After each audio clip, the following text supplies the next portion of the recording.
Hi guys, hello. Thank you for the follow, Joester. Thank you. I read that at first as Joestar. I was like, oh, Joestar. It's kind of like how I think their name was Darby. Said Joestar. Part 3. very niche kind of reference. But hi, Lord, hi, John. And what is my name? I forgot. Welcome in. Hope you guys are well today. I will get my schedule out after stream because I wasn't even sure if I was gonna stream today. Because I woke up really late because I slept really bad. Mostly because, well, I had a hard time falling asleep. And then, B flew up pretty early in the morning. I had to clean it up. I think she just ate too fast.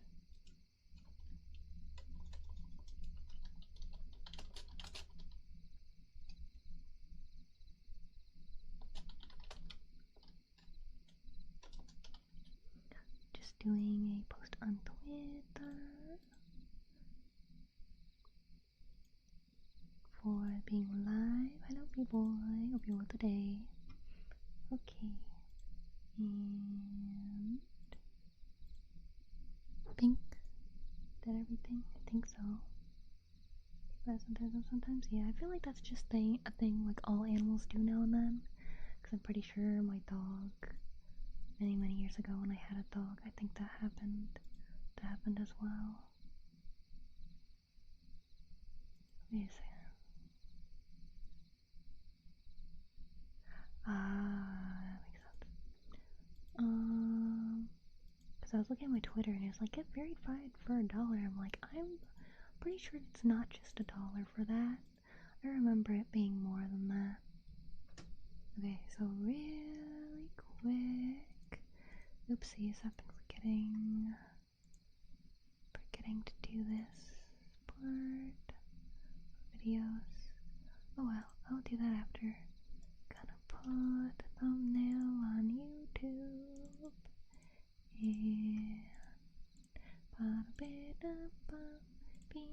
And I was debating doing a work with me stream today, but it was kind of all over the place with things I was working on. Mostly videos and art. I posted the art commission. Hello Pyrus, welcome in, hope you have a day. Oh yeah, you posted something in art, I forgot to respond to it. Irvy Place. I feel like that's just the menu screen. It looks like a menu screen.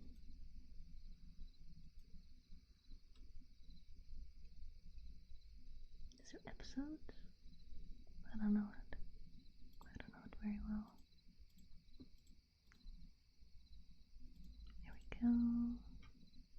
I did everything right? Yeah, I think so. I think I'm good. I think I can start reading. We left off on... We're about to start chapter 9. And we made it to the prancing pony. So we're finally at the part where we start, like, the main part of the adventure, I'd say. Took us nearly half the book to get to it.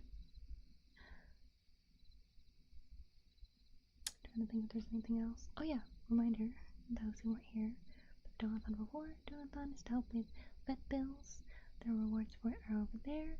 Progress bar is up there, and there is a command for if you want the links to the oh, I should probably pin it. I should do that. Forgot that's a thing. Forgot that's a thing that people do. There we go. Pin it. There we go. All good, all good. All good, all good.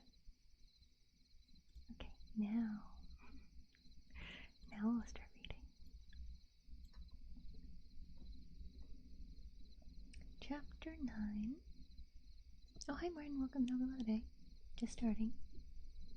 Chapter 9. The Sign of the Prancing Pony. Bree was the chief village of the Bree land, a small inhabited region like an island in the empty lands round about. Besides Bree itself, there was Straddle on the other side of the hill, Combe in a deep valley a little farther eastward, and Archet on the edge of the Chetwood. Lying round Bree Hill and the villages was a small country of fields and tamed woodland only a few miles broad. The men of Bree were brown-haired, broad, and rather short, cheerful and independent.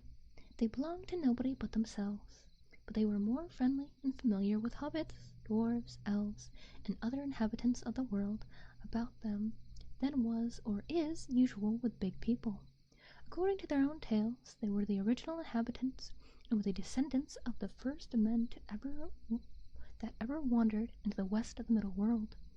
Few had survived the turmoils of the elder days, but when the kings returned again over the great sea, they had found the Bree men still there, and they were still there now, when the memory of the old kings had faded into the grass.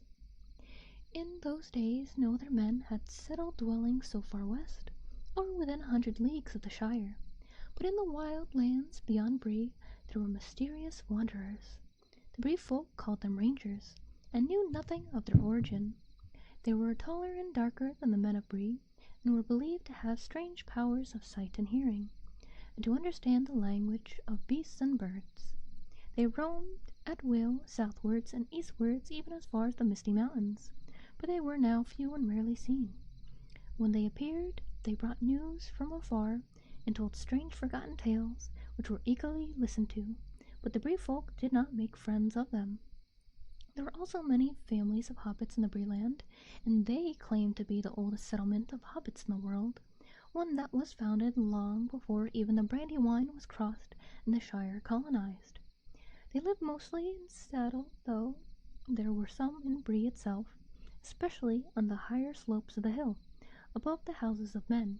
The big folk and the little folk, as they called one another, were on friendly terms, minding their own affairs in their own ways, but both rightly regarded themselves as necessary parts of the Bree folk. Nowhere else in the world was the peculiar but excellent arrangement to be found. The Bree folk, big and little, did not themselves travel much, and the alleys of the 4 villages were their chief concern. Occasionally the hobbits of Bree went as far as Buckland or the East Firthing, but though their little land was not much further than a day's riding east of the Brandywine Bridge, the hobbits of the Shire now seldom visited it. An occasional Bucklander or adventurous took would come out of the inn for a night or two, but even that was becoming less and less usual. The Shire hobbits referred to those of Bree and to any others that lived beyond the borders as outsiders, and took very little interest in them, considering them dull and uncouth. There were probably many more outsiders scattered among in the west of the world in those days than the people of the Shire imagined. Some, doubtless, were no better than tramps, ready to dig a hole in any bank and stay only as long as it suited them. But in the Bree land, at any rate, the hobbits were decent and prosperous, and no more rustic than most of their distant relatives inside. It was not yet forgotten that there had been a time where there was much coming and going between the Shire and Bree. There was Bree blood in the Brandybucks by all accounts. The village of Bree had some 100 stone houses, the big folk, mostly above the road, nestling on the hillside in windows looking west.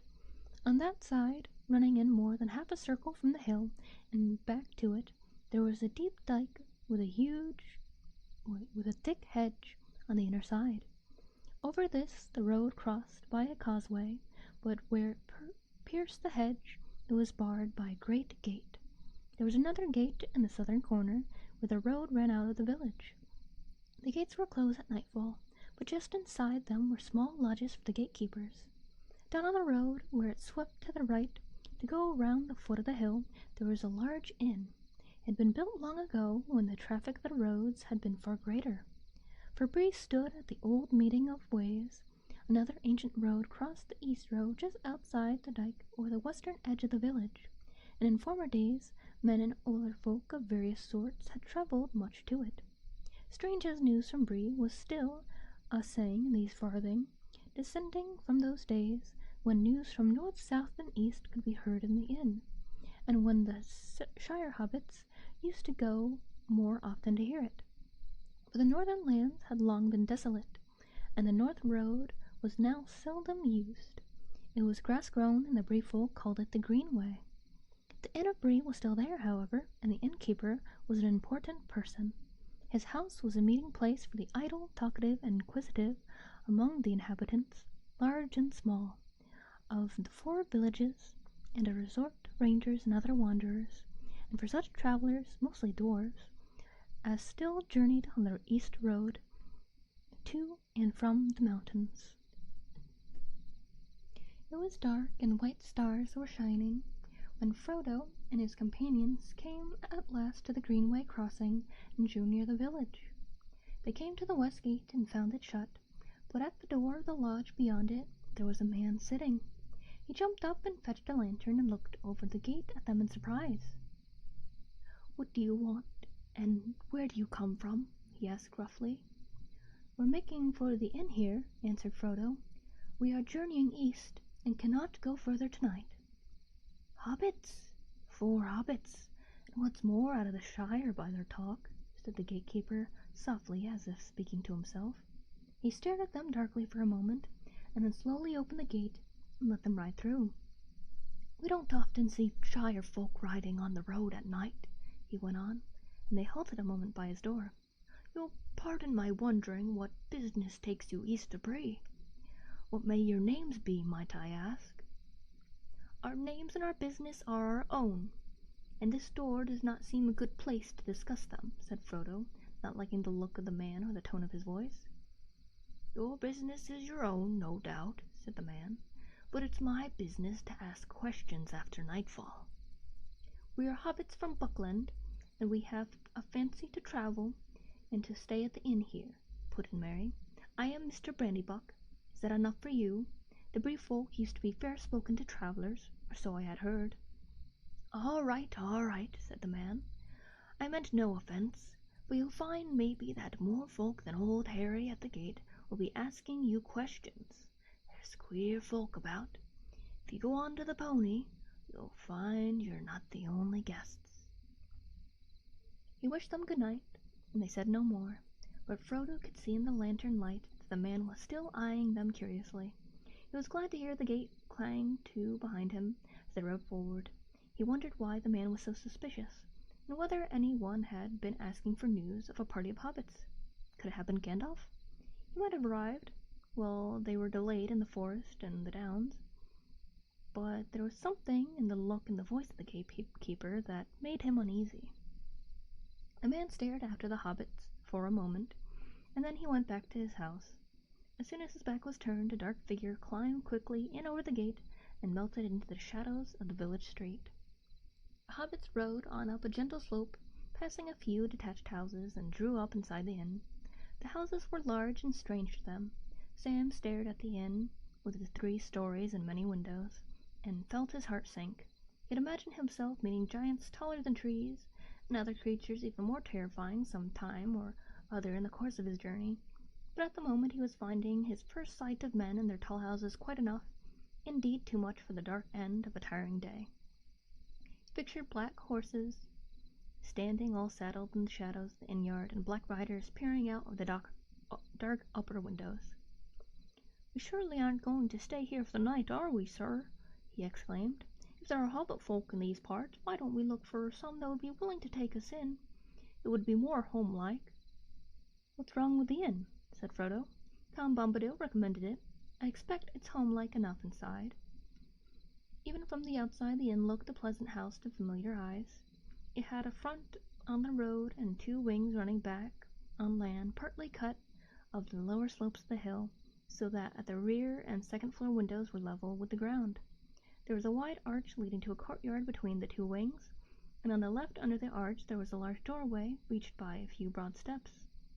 The door was open and light streamed out of it. Above the arch there was a lamp, and beneath it swung a large signboard. A fat white pony reared up on its hind legs. Over the door was painted in white letters, "The Prancing Pony by Barlaman Butterbur." Many of the lower windows showed lights behind the curtains. "Oh, hello! Thank you for the raid. Obsidian Reads, welcome. Ah, Tetra, you were there. Hope you are all well today. Hope you had a lovely time. Let me put a bookmark in to give you a shout out. Let's see, there we go. Make sure to get something to drink, something to eat, whatever you need. But hello, I am Beatrice. I spelled it right? I did. Ooh, art today. Nice. Reading about a wizard. I am reading Lord of the Rings, so that is correct. That is correct. And thank you for the follow to that. Thank you. But introductions. I am Beatrice Alfbern. I drew and rigged my model myself, and a lot of my stuff, so like my backgrounds, emotes, overlays, panels, all kinds of things. I do mostly sleep aid ASMR. Right now we are reading through The Lord of the Rings. We are about halfway through the first book, and I do normal ASMR streams as well with triggers and requests for them and such. But what else do? I do games sometimes, and I have community day every week, and I should really make a script for this. But thank you for the follow as well. It's name Reese. Thank you. Wait and run. No problem. Hope you have a good day. I'm sure we'll have a lovely time reading very old but very nice story. Very nice story. Let me make sure I didn't miss anything really quick. Okay, I got everything. I shall continue where I left off, which was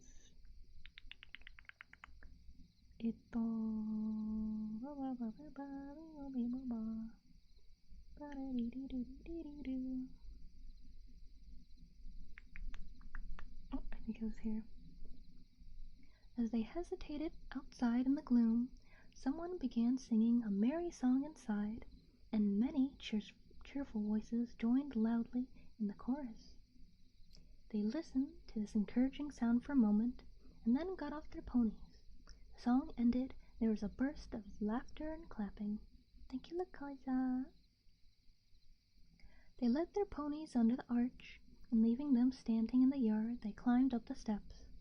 Frodo went forward and nearly bumped into a short fat man with a bald head and a red face. He had a white apron on, and was bustling out of one door and in through another, carrying a tray laden with full mugs. "Can we?" began Frodo. "Half a minute, if you please," shouted the man over his shoulder, and vanished into a babel of voices and cloud of smoke. In a moment he was out again, wiping his hands on his apron. "Good evening, little master," he said, bending down. "What may you be wanting?" "Beds for 4 and stabling for 5 ponies, if that can be managed." "Are you Mr. Butterbur?" "That's right. Barlaman is my name. Barlaman Butterbur. Man, say that 5 times fast. At your service." "You're from the Shire, eh?" he said, and then suddenly he clapped his hands on his forehead as if trying to remember something. "Hobbits!" he cried. "Now what does that remind me of? Might I ask your name, sir?" "Mr. Took and Mr. Brandybuck," said Frodo, "and this is Sam Gamgee. My name is Underhill."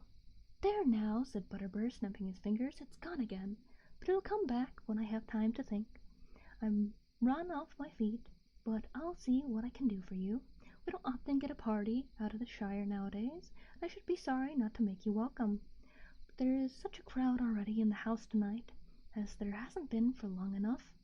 It never rains but it pours, we say in Bree." "Hi, Nob!" he shouted. "Where are you, you woolly-footed slow coach? Nob!" "Coming, sir, coming!" A cheery-looking hobbit bobbed out of a door, and seeing the traveller stopped short and stared at them with great interest.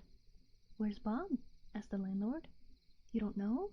We'll find him, double sharp. I've got 6 legs, nor 6 eyes neither. Tell Bob there's 5 ponies that have to be stabled. We must find room somehow." Nob trotted off with a grin and a wink. "Well now, what was I going to say?" said Mr. Butterbur, tapping his forehead. "One thing drives out another, so to speak. I'm that busy tonight, my head is going round. There's a party that came up the Greenway from down south last night, and that was strange enough to begin with. Then there's a travelling company of dwarves going west, coming this evening, and now there's you. If you weren't hobbits, I doubt we could house you, but we've got a room or 2 in the north wing that were made special for hobbits when this place was built. On the ground floor, as they usually prefer, round windows and all as they like it. I hope you'll be comfortable.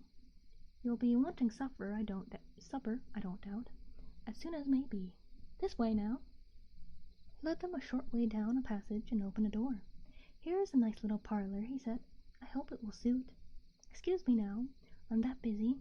No time for talking. I must be trotting. It's hard work for 2 legs, but I don't get thinner. I'll look in later again. If you want anything, ring the handbell and Nob will come. If you don't come, ring and shout." Off he went at last, and left them feeling rather breathless. He seemed capable of an endless stream of talk, however busy he might be. They found themselves in a small and cozy room. There was a bit of bright fire burning on the hearth, and in front of it were some low and comfortable chairs.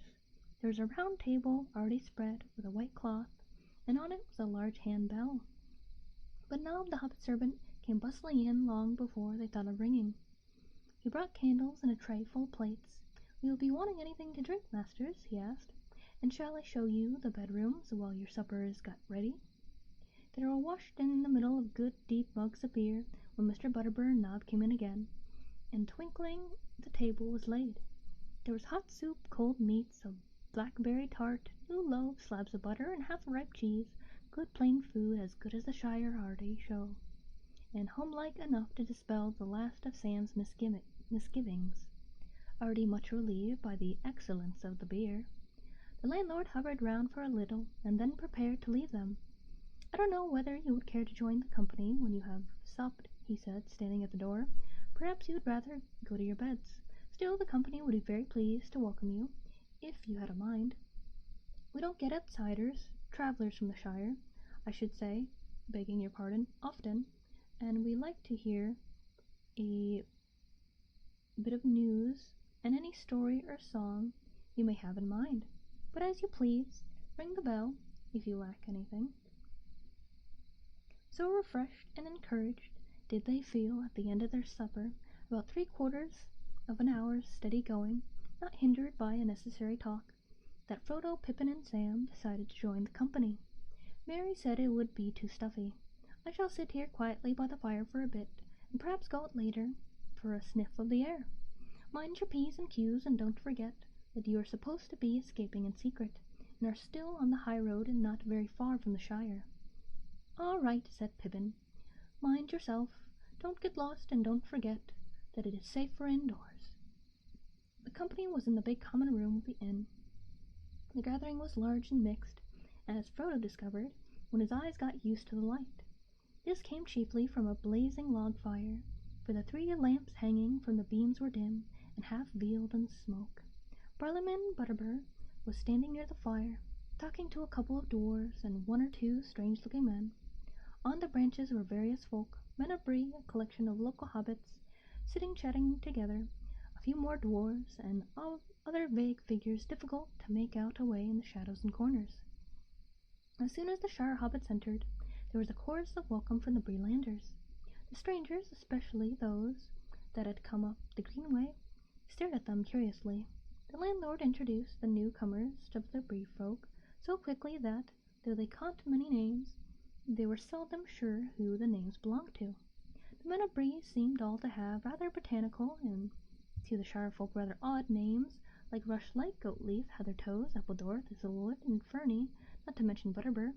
Some of the hobbits had similar names. The Mugworts, for instance, seemed numerous, but most of them had natural names such as Banks, Brockhouse, Longhole, Sandheaver, and Tunnelly, many of which were used in the Shire.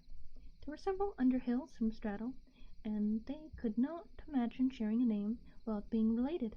They took Frodo to their hearts as a long-lost cousin. I like that. The Bree hobbits were in fact friendly and inquisitive, and Frodo soon found that some explanation of what he was doing would have to be given.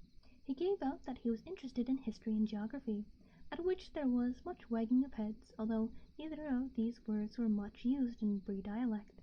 He said he was thinking of writing a book, at which there was silent astonishment, and that he and his friends wanted to collect information about hobbits living outside the Shire, especially in the eastern lands. At this, a chorus of voices broke out. If Frodo had really wanted to write a book, and had had many ears, he would have learned enough for several chapters in a few minutes. And if that was not enough, he was given a whole list of names, beginning with old Barliman here, to whom he could go for further information. But after a time, as Frodo did not show any signs of writing a book on the spot, the hobbits returned to their questions about doings in the Shire. Frodo did not prove very communicative, and he soon found himself sitting alone in a corner, listening and looking around. The men and dwarves were mostly talking to distant relatives and telling news of a kind that were becoming only too familiar. There was trouble away in the south, and it seemed that the men who had come up the Greenway were on the move, looking for lands that they could find some peace.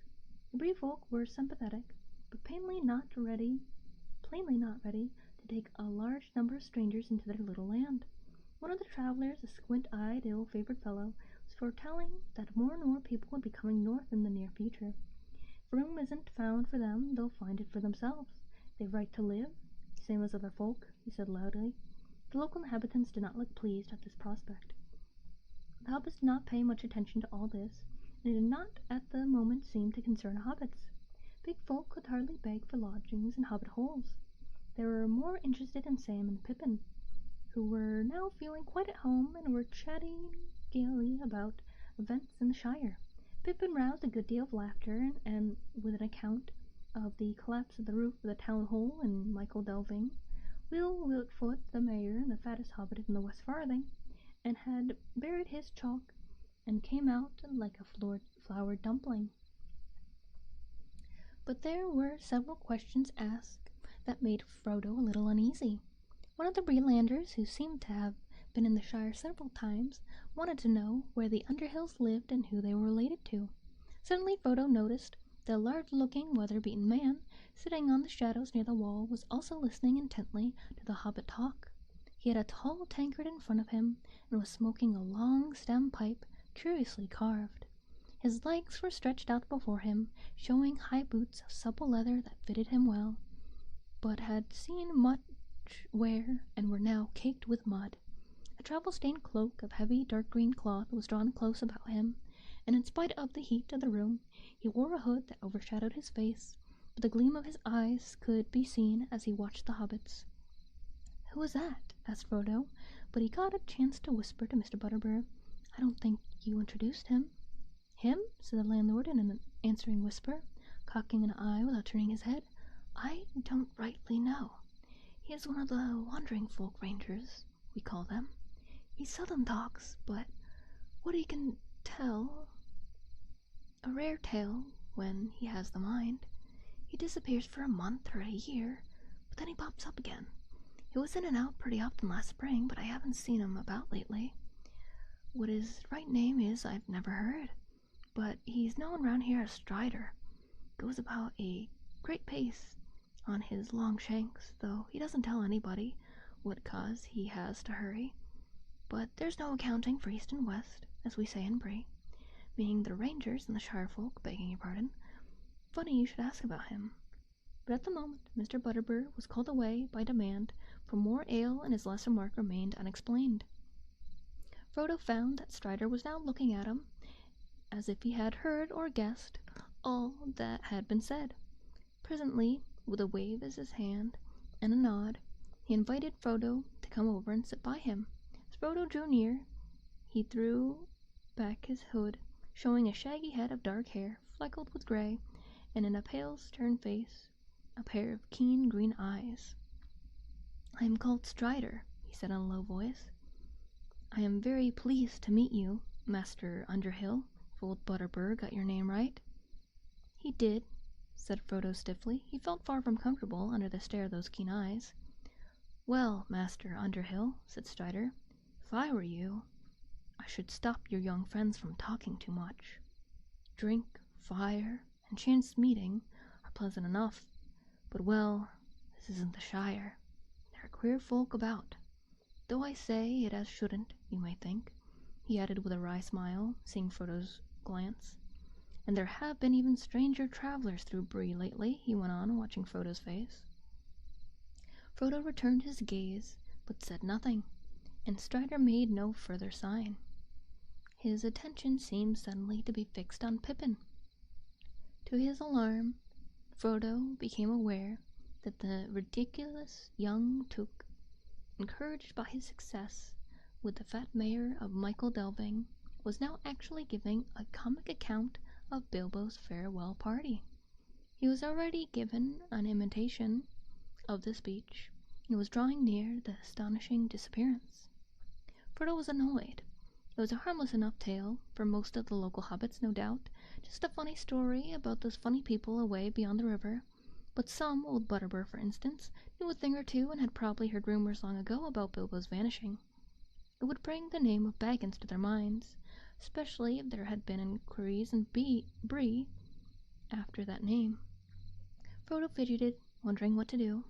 Pippin was evidently much enjoying the attention he was getting, and had become quite forgetful of their danger. Frodo had a sudden fear that in his present mood he might even mention the ring, and that might well be disastrous. "You better do something quick," whispered Strider in his ear. Frodo jumped up and stood on the table and began to talk. The attention of Pippin's audience was disturbed. Some of the hobbits looked at Frodo and laughed and clapped, thinking that Mr. Underhill had taken as much ale as was good for him. Frodo suddenly felt very foolish and found himself, as was his habit when making a speech, fingering the things in his pocket. He felt the ring on its chain, and quite unaccountably the desire came over him to slip it on and vanish out of this silly situation. It seemed to him, somehow, as if the suggestion came to him from outside, from someone or something in the room. He resisted the temptation firmly and clasped the ring in his hand as if to keep a hold on it and prevent it from escaping or doing any mischief. At any rate, it gave him no inspiration. He spoke a few suitable words, and they would have said in the Shire, "We're all very much gratified by the kindness of your reception, and I venture to hope that my brief visit will help to renew the old ties of friendship between the Shire and Bree." And then he hesitated and coughed. Everyone in the room was now looking at him. "A song!" shouted one of the hobbits. "A song! A song!" shouted all the others. "Come on now, master, sing us something that we haven't heard before." For a moment Frodo stood gaping. Then, in desperation, he began a ridiculous song that Bilbo had been rather fond of, and indeed rather proud of, for he had made up the words himself. It was about an inn, and that is probably why it came to Frodo's mind just then. Here it is in full. Only a few words of it are now remembered. "Welcome in, Hobbit. Hope you're well today. There is an inn, a merry old inn, beneath an old grey hill, and there they brew a beer so brown that the man in the moon himself came down one night to drink his fill. The Ulster has a tipsy cat that plays a 5-string fiddle, and up and down he runs his bow, now squeaking high, now purring low, now sawing in the middle. The landlord keeps a little dog that is mighty fond of jokes. When there's good cheer among the guests, he cocks an ear and all the jests, and laughs until he chokes. Then they also keep a horned cow, as proud as any queen, but music turns her head like ale, and makes her wave her tough tail, and dance upon the green. And oh, the rows of silver dishes, and the store of silver spoons! For Sunday there's a special pair, and these they polished up with care on Saturday afternoon. The man in the moon was drinking deep, and the cat began to wail. A dish and a spoon on the table danced. The cow in the garden madly pranced, and the little dog chased his tail. The man in the moon took another mug, and then rolled beneath his chair, and there he dozed and dreamed of ale till the sky and stars were pale, and dawn was in the air. Then the Ulster said to his tipsy cat, "The white horses of the moon, they neigh and champ their silver bits, but their master's been and drowned his wits, and the sun'll be rising soon." So the cat on his fiddle played "Hey diddle diddle," a jig that would wake the dead. He squeaked and sawed and quickened the tune, while the landlord shook the man in the moon. "It's after 3," he said. They rolled the man slowly up the hill and bundled him into the moon, while his horses galloped up the rear, and the cow came caping like a deer, and a dish ran up with a spoon. Now quicker than the fiddle went diddle-dum-diddle. The dog began to roar. The cow and the horses stood on their heads. The guests all bounded from their beds and danced upon the floor. When a ping and a pong the fiddle strings broke, the cow jumped over the moon, and the little dog laughed to see such fun, and the Saturday dish went off at a run with the silver Sunday spoon. The round moon rolled behind the hill as the sun raised up her head. She hardly believed her fiery eyes, for though it was dry in her surprise, they all went back to bed. Hello, Gungheim. Welcome in, hope you're well today. And thank you for the 12 months, guys. Wow, 1 year. Crazy, crazy. Even though it's probably been longer. There was a loud and long applause. Frodo had a good voice, and the song tinkled their fancy. "Where's old Barley?" they cried. "He ought to hear this. Bob ought to learn his cat the fiddle, and then we'd have a dance." They called for more ale and began to shout, "Let's have it again, master. Come on now, once more." They made Frodo have another drink, and they began his song again. Well, many of them joined in, for the tune was well known, and there they were quick at picking up words.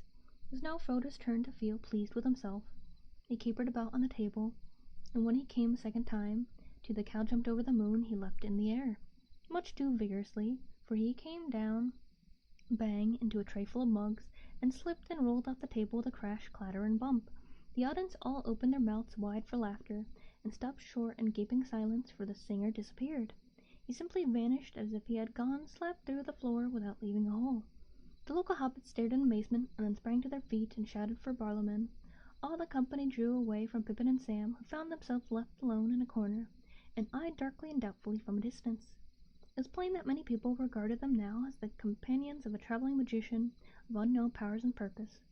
But there was one swarthy Brelander who stood looking at them with a knowing and half-mocking expression that made them feel very uncomfortable. Presently he slipped out the door, followed by a squint-eyed southerner. Two had been whispering together a good deal during the evening. Harry the gatekeeper also went out just behind them. Frodo felt a fool. Not knowing what else to do, he crawled away under the tables to the dark corner by Strider, who sat unmoved, giving no sign of his thoughts. Frodo leaned against the wall and took off the ring. How it came to be on his finger he could not tell.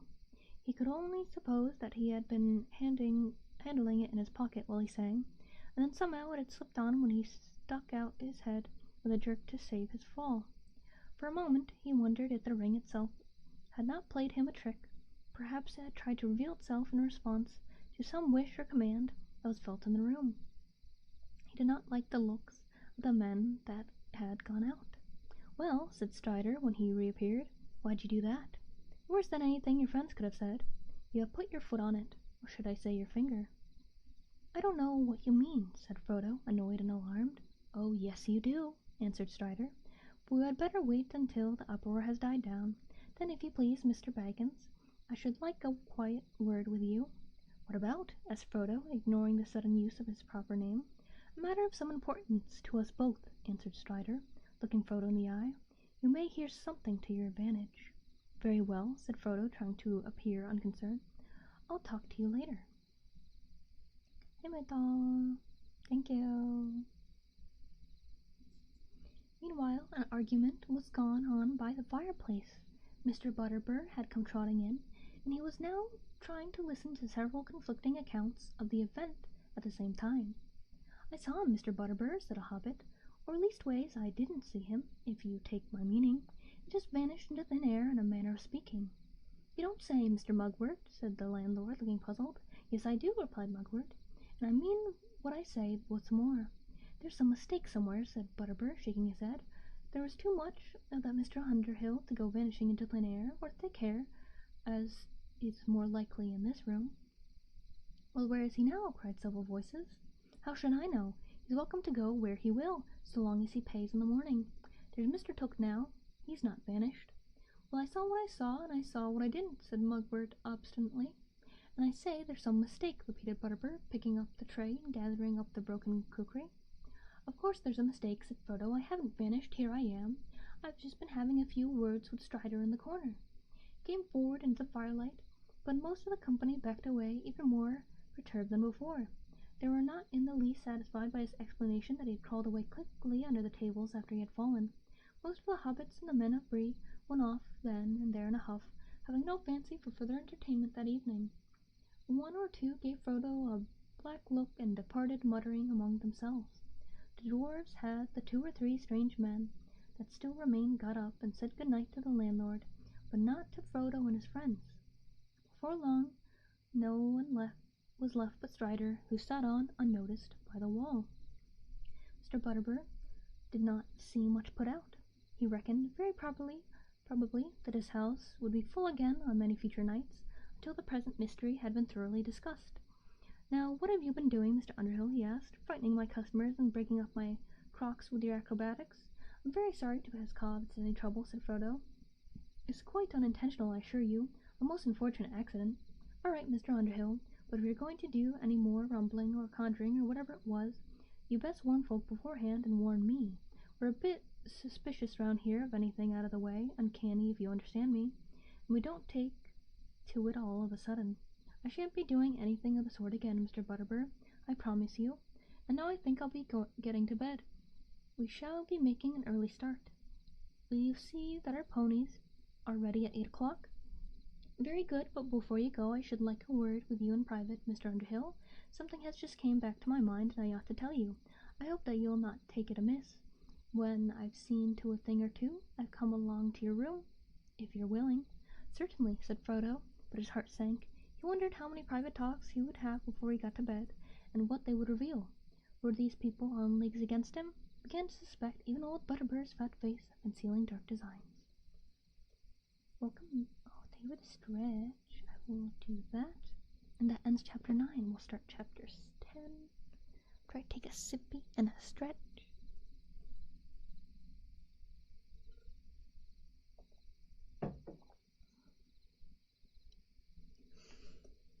And since it's been a bit, remind everyone that I got a donathon going to help with Bee's vet bills.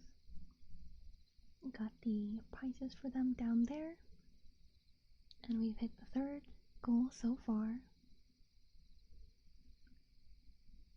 And yeah, we will be starting chapter 10. Frodo, Pippin, and Sam made their way back to the parlor. There was no light. Merry was not there, and the fire had burned low. It was not until they puffed up the embers in a blaze and thrown on a couple of cigarettes that they discovered Strider had come with them. There he was calmly sitting in the chair by the door. Also, remember something? Let me... that.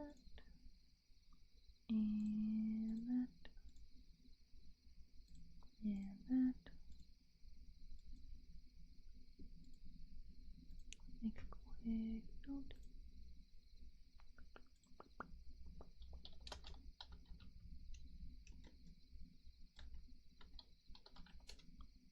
There we go.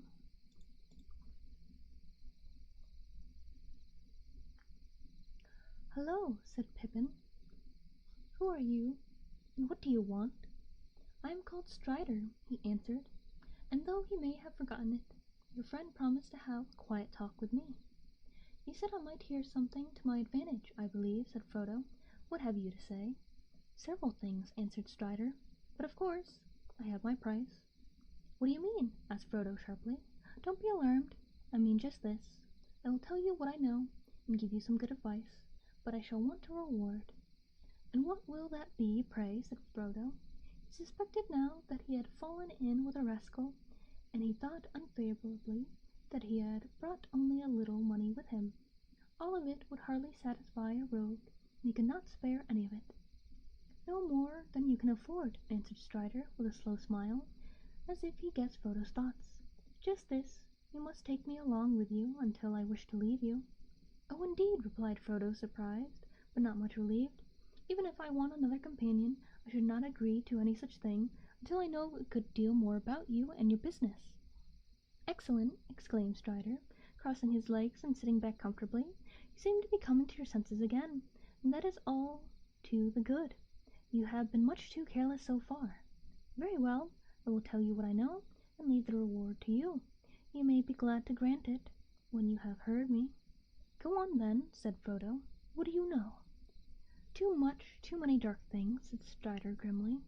But as for your business, he got up and went to the door, opened it quickly and looked out. Then he shut it quietly and sat down again. I have quick ears, he went on, lowering his voice, and though I cannot disappear, I have hunted many wild and wary things, and I can usually avoid being seen, if I wish. Now I am behind the hedge this evening, on the road of Westerbury, when 4 hobbits came out of the downlands. I need not repeat all that they said to old Bombadil, or to one another, but one thing interested me. Please remember one of them, that the name Baggins must not be mentioned. I am Mr. Underhill, if any name must be given. That interested me so much that I followed them here. I slipped over the gate just behind them. Maybe Mr. Baggins has an honest reason for leaving his name behind, but if so, I should advise him and his friends to be more careful. I don't see what interest my name has for anyone in Bree, said Frodo angrily, and I have still to learn why it interests you. Mr. Strider may have an honest reason for spying and eavesdropping, but if so, I should advise him to explain it. Well answered, said Strider, laughing. But that explanation is simple. I was looking for a hobbit called Frodo Baggins. I wanted to find him quickly. I had learned that he was carrying out of the Shire, well, a secret that concerned me and my friends. Now don't mistake me, he cried, and Frodo rose from his seat. Sam jumped up with a scowl.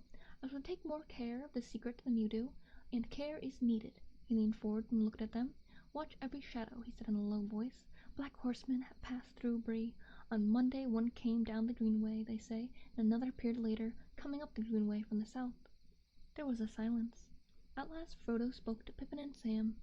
"I'd to have guessed it, from the way the gatekeeper greeted us," he said. And the landlord seemed to have heard something. "Why did he press us to join the company? Why on earth did we behave so foolishly? We ought to have stayed quiet in here." "That would have been better," said Strider. "I would have stopped your going into the common room if I could, but the innkeeper would not let me in to see you or take a message." "Do you think he—" began Frodo. "No, I don't think any harm of old Butterbur, only he does not altogether like mysterious vagabonds of any sort." Frodo gave him a puzzled look. "Well, I have rather a rascally look, have I not?" said Strider, with a curl of his lip and a queer gleam in his eye. "But I hope we shall get to know one another better. When we do, I hope you will explain what happened at the end of your song. For that little prank, it was a sheer accident," interrupted Frodo. "I wonder," said Strider. "Accident, then. That accident has made your position dangerous." "Hardly more than it is already," said Frodo. "I knew these horsemen were pursuing me, but now, at any rate, they seem to have missed me and have gone away." "You must not count on that," said Strider sharply. "They will return, and more are coming. There are others. I know their number. I know these riders." He paused and his eyes were cold and hard. "And they are some folk in Bree who are not to be trusted," he went on. "Bill Ferny, for instance, he has an evil name in the Bree land. Queer folk call to his house. You must have noticed him among the company, a swarthy, sneering fellow. He was very close with one of the southern strangers. They slipped out together after your accident. Not all those southerners mean well, and as for Ferny, he would sell anything to anybody, or make mischief and amusement." "What will Ferny sell? And what has my accident got to do with him?" said Frodo, still determined not to understand Strider's hints. "News of you, of course," answered Strider. "Account of your performance would be very interesting to certain people, after they would hardly need to be told your real name. It seems to me only too likely that they will hear of it before the night is over. Is that enough? You can do as you like about my reward, take me as a guide or not, but I may say that I know all the lands between the Shire and the Misty Mountains, for I have wandered over them for many years. I am older than I look. I might prove useful. You will have to leave the open road after tonight, for the horsemen will watch it night and day. You may escape from Bree, and be allowed to go forward while the sun is up, but you won't go far. They will come on you in the wild, in some dark place where there is no help. Do you wish them to find you? They're terrible." The hobbits looked at him and saw with surprise that his face was drawn as if with pain, and his hands clenched the arms of his chair.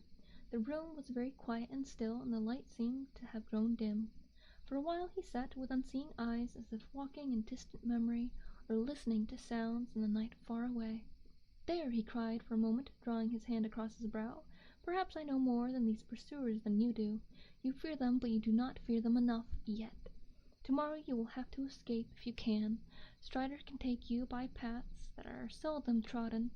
Will you have him?" There was a heavy silence. Frodo made no answer. His mind was confused with doubt and fear. Sam frowned and looked at his master, and at last he broke out. "With your leave, Mr. Frodo, I'd say no. This Strider here, he warns and he says take care, and I say yes to that. Let's begin with him. He come out of the wild, and I have no good for such folk. He knows something, that's plain and more than I like, but it's no reason why we should let him go leading us into some dark place far from help, as he puts it. Yes, sweetie. I think Bee wants food. I will be but a moment.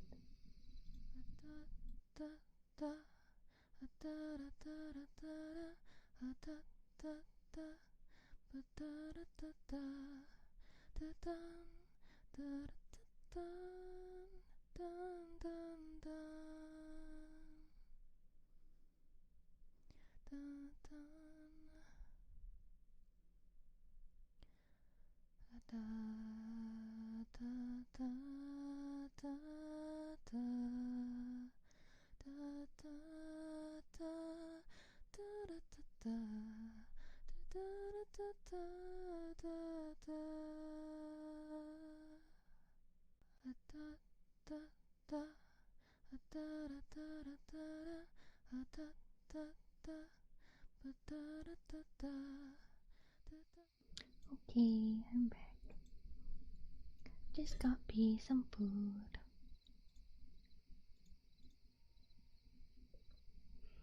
Let's see, where was I?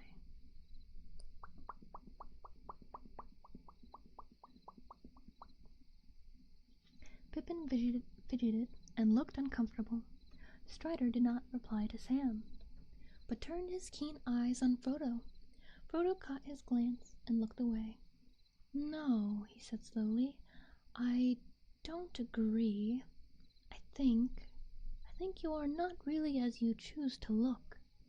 You began to talk to me like the brave folk, but your voice has changed. Still, Sam seems right in this. I don't see why you should warn us to take care, and yet ask us to take you on trust. Why the disguise? Who are you? What do you really know about my business, and how do you know it?" "The lesson in caution has been well learned," said Strider with a grim smile, "but caution is one thing and wavering is another. You will never get to Rivendell now on your own, and to trust me is your only chance.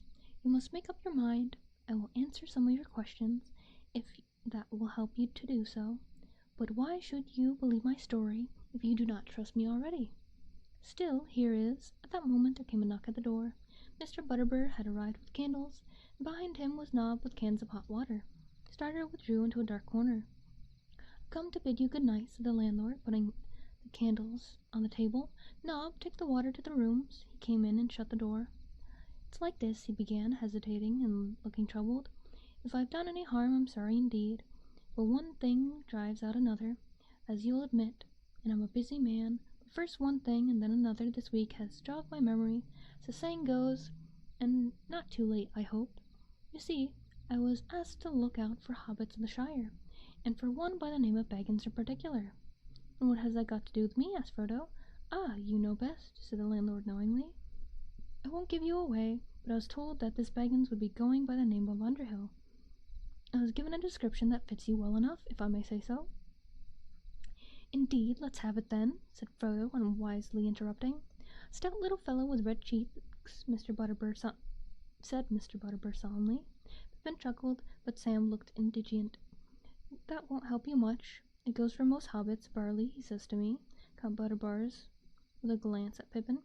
But this one is taller than some and fairer than most, and he has a cleft in his chin, perky chap with a bright eye. Begging your pardon, but he said it, not me." "He said it, and who is he?" asked Frodo eagerly. "Ah, that was Gandalf, if you know who I mean. A wizard they say he is, but he's a good friend of mine, whether or no. But now I don't know what he'll have to say to me if I see him again. Turn all my ale sour, or me into a block of wood, I shouldn't wonder. He's a bit hasty. Still, what's done can't be undone." "Well, what have you done?" said Frodo, getting impatient with this slow unravelling of Butterbur's thoughts. "Where was I?" said the landlord, pausing and snapping his fingers. "Ah, yes, old Gandalf. 3 months back he walked right into my room without a knock. 'Barley,' he says, 'I'm off in the morning. Will you do something for me? You're only to name it,' I said. 'I'm in a hurry, and I've no time myself, but I want a message took to the Shire. Have you anyone you can send and trust to go? I can find someone, I said. Tomorrow maybe, or the day after. Make it tomorrow, he says, and he gave me a letter. Hello, Beatrice. Welcome and help you with the day. I will take that sippy, thank you.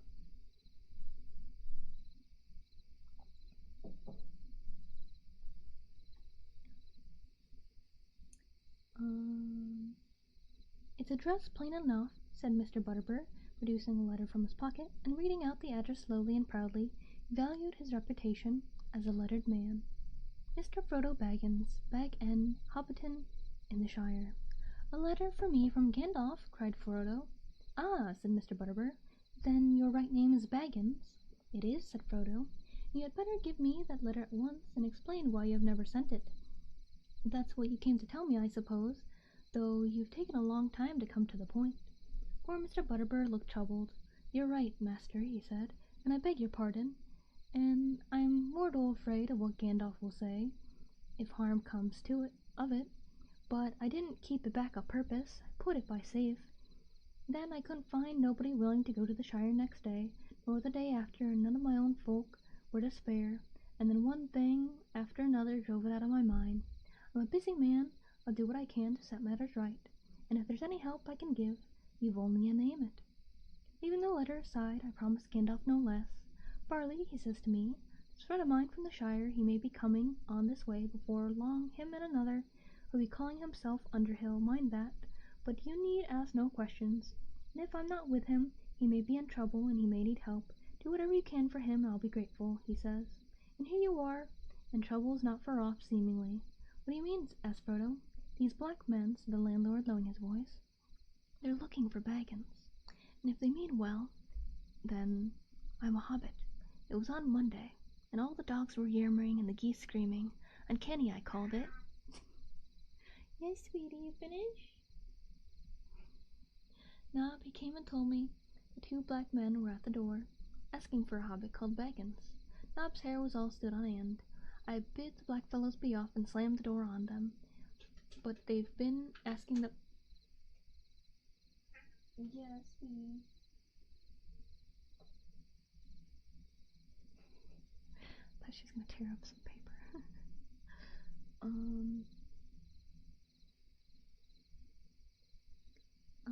Asking for a hobbit called Baggins. Nob's hair was all stood on end. But the black fellows... Wait, no, I already did that. And the ranger, Strider, he's been asking questions to, tried to get in here to see you before you'd had bite or sup, he did. He did, said Strider suddenly, coming forward into the light, and much trouble would have been saved if you had let him in, Barlaman. The landlord jumped with surprise. You, he cried. You're always popping up. What do you want now? He is here with my leave, said Frodo. He came to offer me his help. Well, you know our business, maybe, said Mr. Butterbur, looking suspiciously at Strider, but if I was in your plight, I wouldn't take up with a ranger. I think I'm gonna stretch, Koto. Do that really quick. Ooh, crackly. Crackly, crackly. Crackly, crackly. I'm not sure what B is up to, but I am suspicious.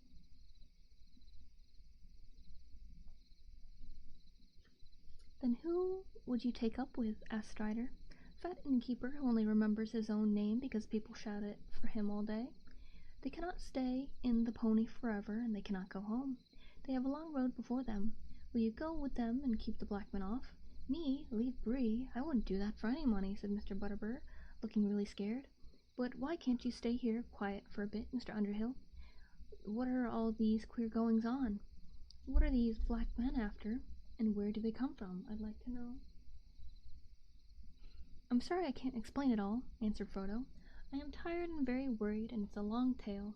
But if you mean to help me, I ought to warn you that you will be in danger as long as I am in your house.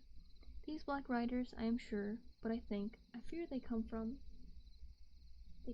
Mordor, said Strider in a low voice. From Mordor, Barlaman, if that means anything to you. Save us, cried Mr. Butterbur, turning pale. The name evidently was known to him. This is the worst news that has come to Bree in my time. It is, said Frodo. Are you still willing to help me? I am, said Mr. Butterbur, more than ever. though I don't know what the likes of me can do against, he faltered. Against the shadow in the east, said Strider quietly. Not much, Barlaman, but every little helps. You can let Mr. Underhill stay here tonight, as Mr. Underhill, and you can forget the name of Baggins till he is far away. I'll do that, said Butterbur, but they'll find out he's here without help. For me, I'm afraid. It's a pity Mr. Baggins drew attention to himself this evening, to say no more. The story of that Mr. Bilbo's going off has been heard before tonight in Bree. Even our Nub has been doing some guessing in his slow pate, and there are others in Bree quicker in the uptake than he is. Well, we can only hope the riders won't come back yet, said Frodo. I hope not, indeed, said Butterbur. But spooks or no spooks, they won't get in the pony so easy. Don't you worry till the morning. Nub will say no word. No black men shall pass my doors while I can stand on my legs. Me and my folk will keep watch tonight, but you had best get some sleep if you can. Hi, Kirkslane, welcome and hope you're well today. In any case, we must be called at dawn, said Frodo. We must get off as early as possible. Breakfast at 6:30, please. Right, I'll see to the orders, said the landlord. Good night, Mr. Baggins Underhill, I should say. Good night now, bless me. Where's your Mr. Brandybuck? I don't know, said Frodo with sudden anxiety. They had forgotten all about Merry, and it was getting late. Afraid he's out. Said something about going for a breath of air. Well, you do want looking after, no mistake. The party might be on a holiday, said Butterbur. I must go and bar the doors quick, but I'll see your friend is let in when he comes. I'd better send Nob to look for him. Good night to you all. At last Mr. Butterbur went out, with another doubtful look at Strider and a shake of his head. His footsteps retreated down the passage. Well, said Strider, when are you going to open the letter? Frodo looked carefully at the seal before he broke it. It seemed certainly to be Gandalf's. Inside, written in the wizard's strong but graceful script, was the following message. The Prancing Pony, Bree. Mid-year's day, Shire year, 1418. Dear Frodo, bad news has reached me here. I must go off at once. You had better leave Baggins soon and get out of the Shire before the end of July at latest. I will return as soon as I can, and I will follow you if I find that you are gone. Leave a message for me here if you pass through Bree. You can trust the landlord, Butterbur. You may meet a friend of mine on the road, a man, lean, dark, tall, by the name of Strider. He knows her business and will help you. Make for Rivendell. There I hope we may meet again. If I do not come, Erland will advise you.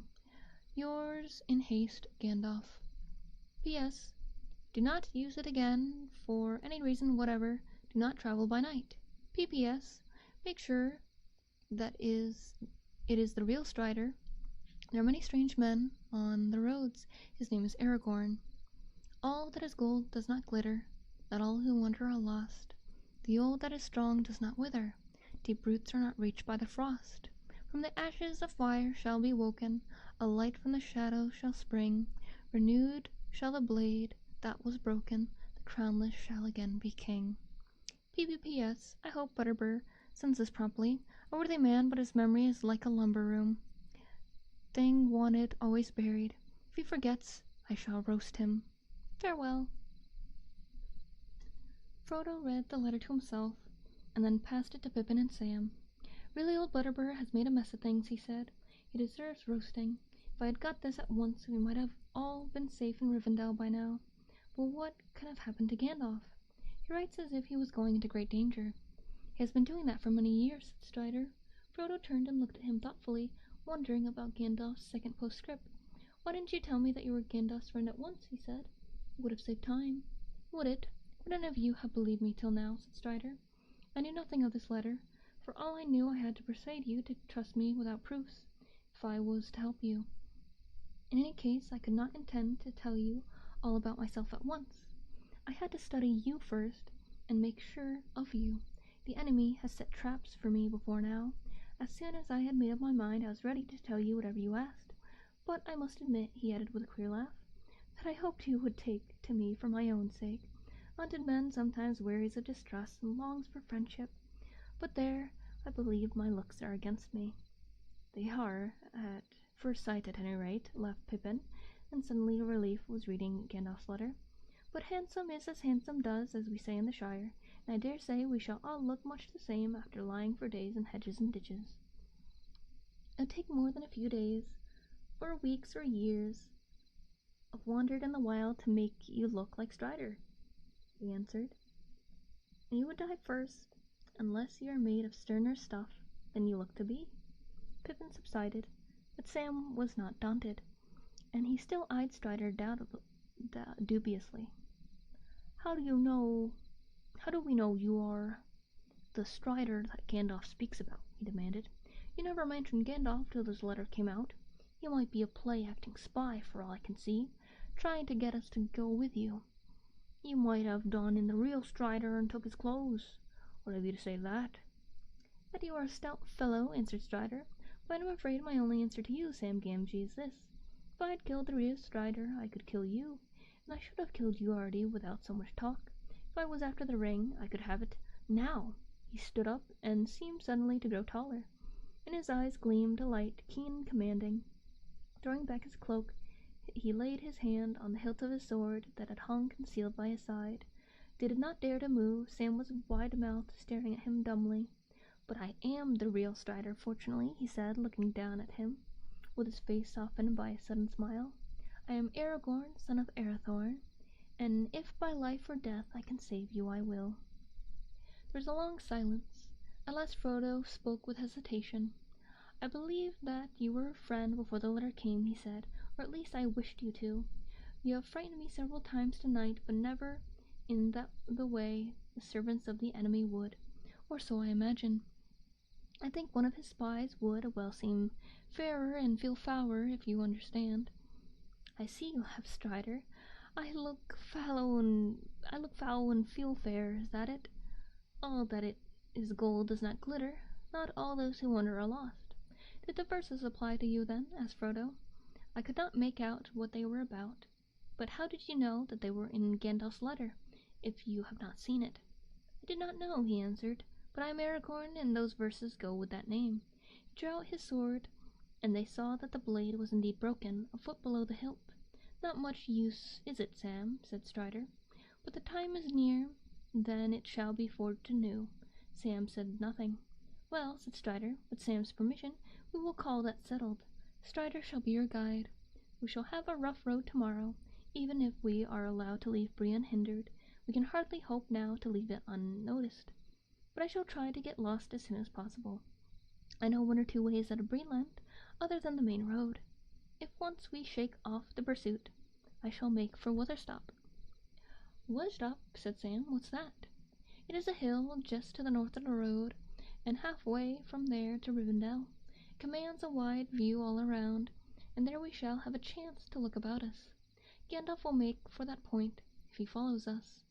After Weatherstop, our journey will become more difficult, and we shall have to choose between various dangers. Where did you last see Gandalf? Asked Frodo. Do you know where he is, or what he is doing? Strider looked grave. I do not know, he said. I came west with him in the spring. I have often kept a watch on the borders of the Shire in the last few years, when he was busy elsewhere. He seldom left it unguarded. We last met on the 1st of May, at Sarn Ford, down the Brandywine. He told me that his business with you had gone well, and that you would be starting for Rivendell in the last week of September. As I knew he was at your side, I went away on a journey of my own, and that has proved ill, for plainly some news reached him, and I had not a hand to help. I am troubled, for the first time since I have known him. We should have had messages, even if he could not come himself. When I returned many days ago, I heard the ill news.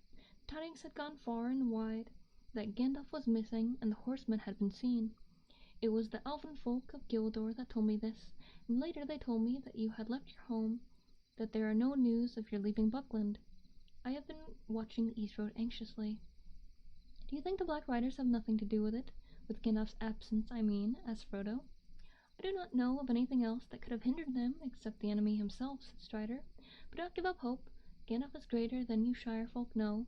As a rule, you can only see his jokes and toys, but this business of ours will be his greatest task. Pippin yawned.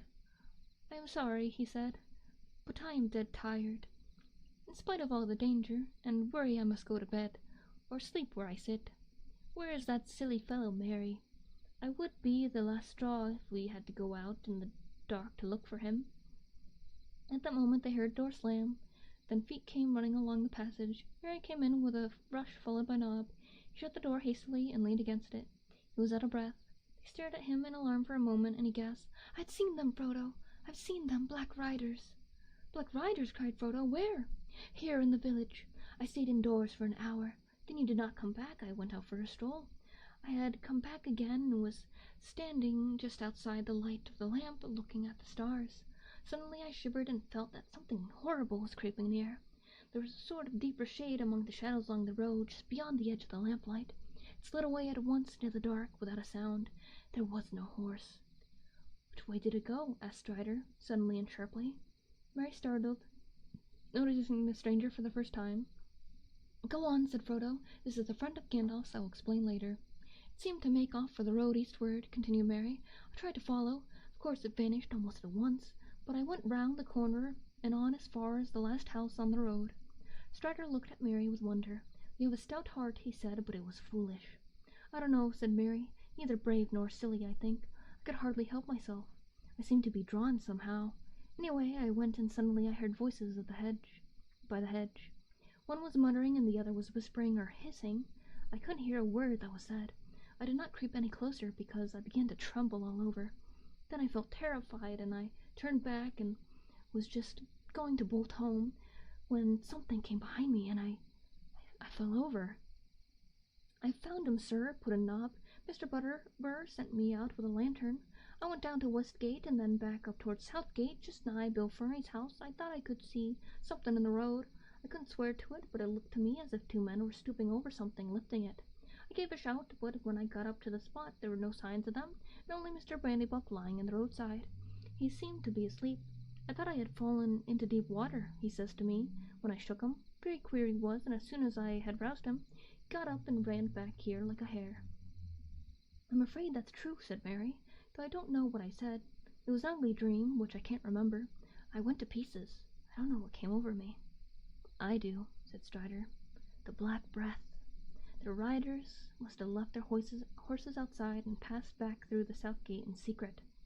They will know all the news now, for they have visited Bill Ferney, and probably the Southerner was a spy as well.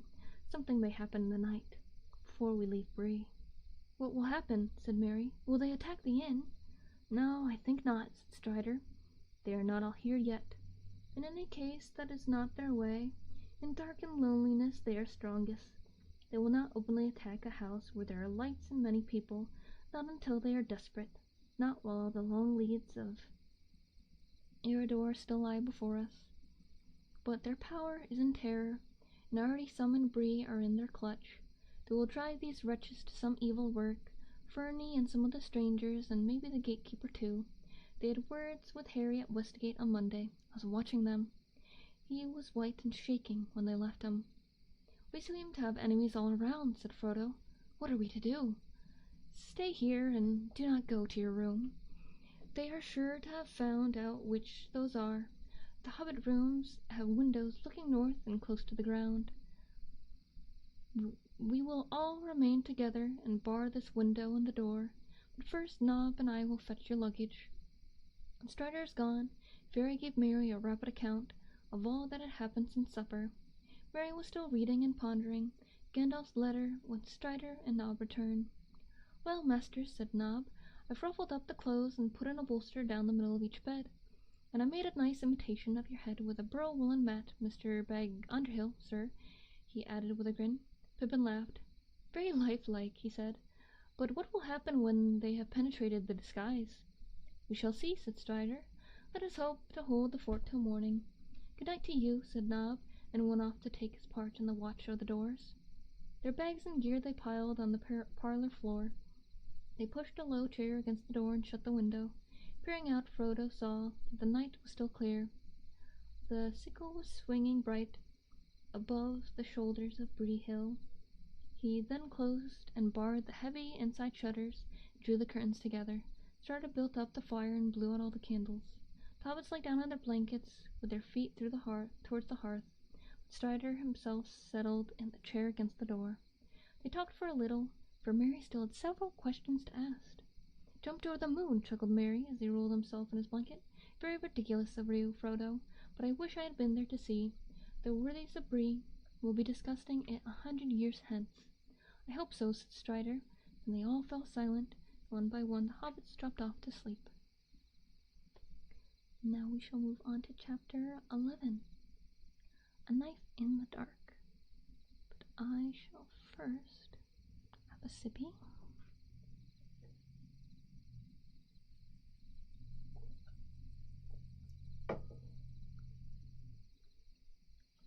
As they prepared for sleep in the inn at Bree, darkness lay on Buckland.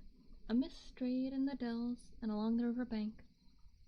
The house at Crickhold stood silent. Fatty Bulger opened the door cautiously and peered out. A feeling of fear had been growing on him all day, and he was unable to rest or go to bed. There was a brooding threat in the breathless night air, and he stared out into the gloom. A thick black shadow moved under the trees. A gate seemed to open of its own accord and close again without a sound. Terror seized him. He shrunk back, and for a moment he stood trembling in the hall. Then he shut and locked the door. The night deepened. Then there came the soft sound of horses led with stealth along the lane. Outside the gate they stopped, and 3 black figures entered, like shades of night creeping across the ground. One went to the door, one to the corner of the house on either side, and there they stood, as still as the shadows of stones. While night went slowly on, the house and the quiet trees seemed to be waiting breathlessly. There was a faint stir in the leaves, and a cock crowed far away. The cold hour before dawn was passing. The figure by the door moved.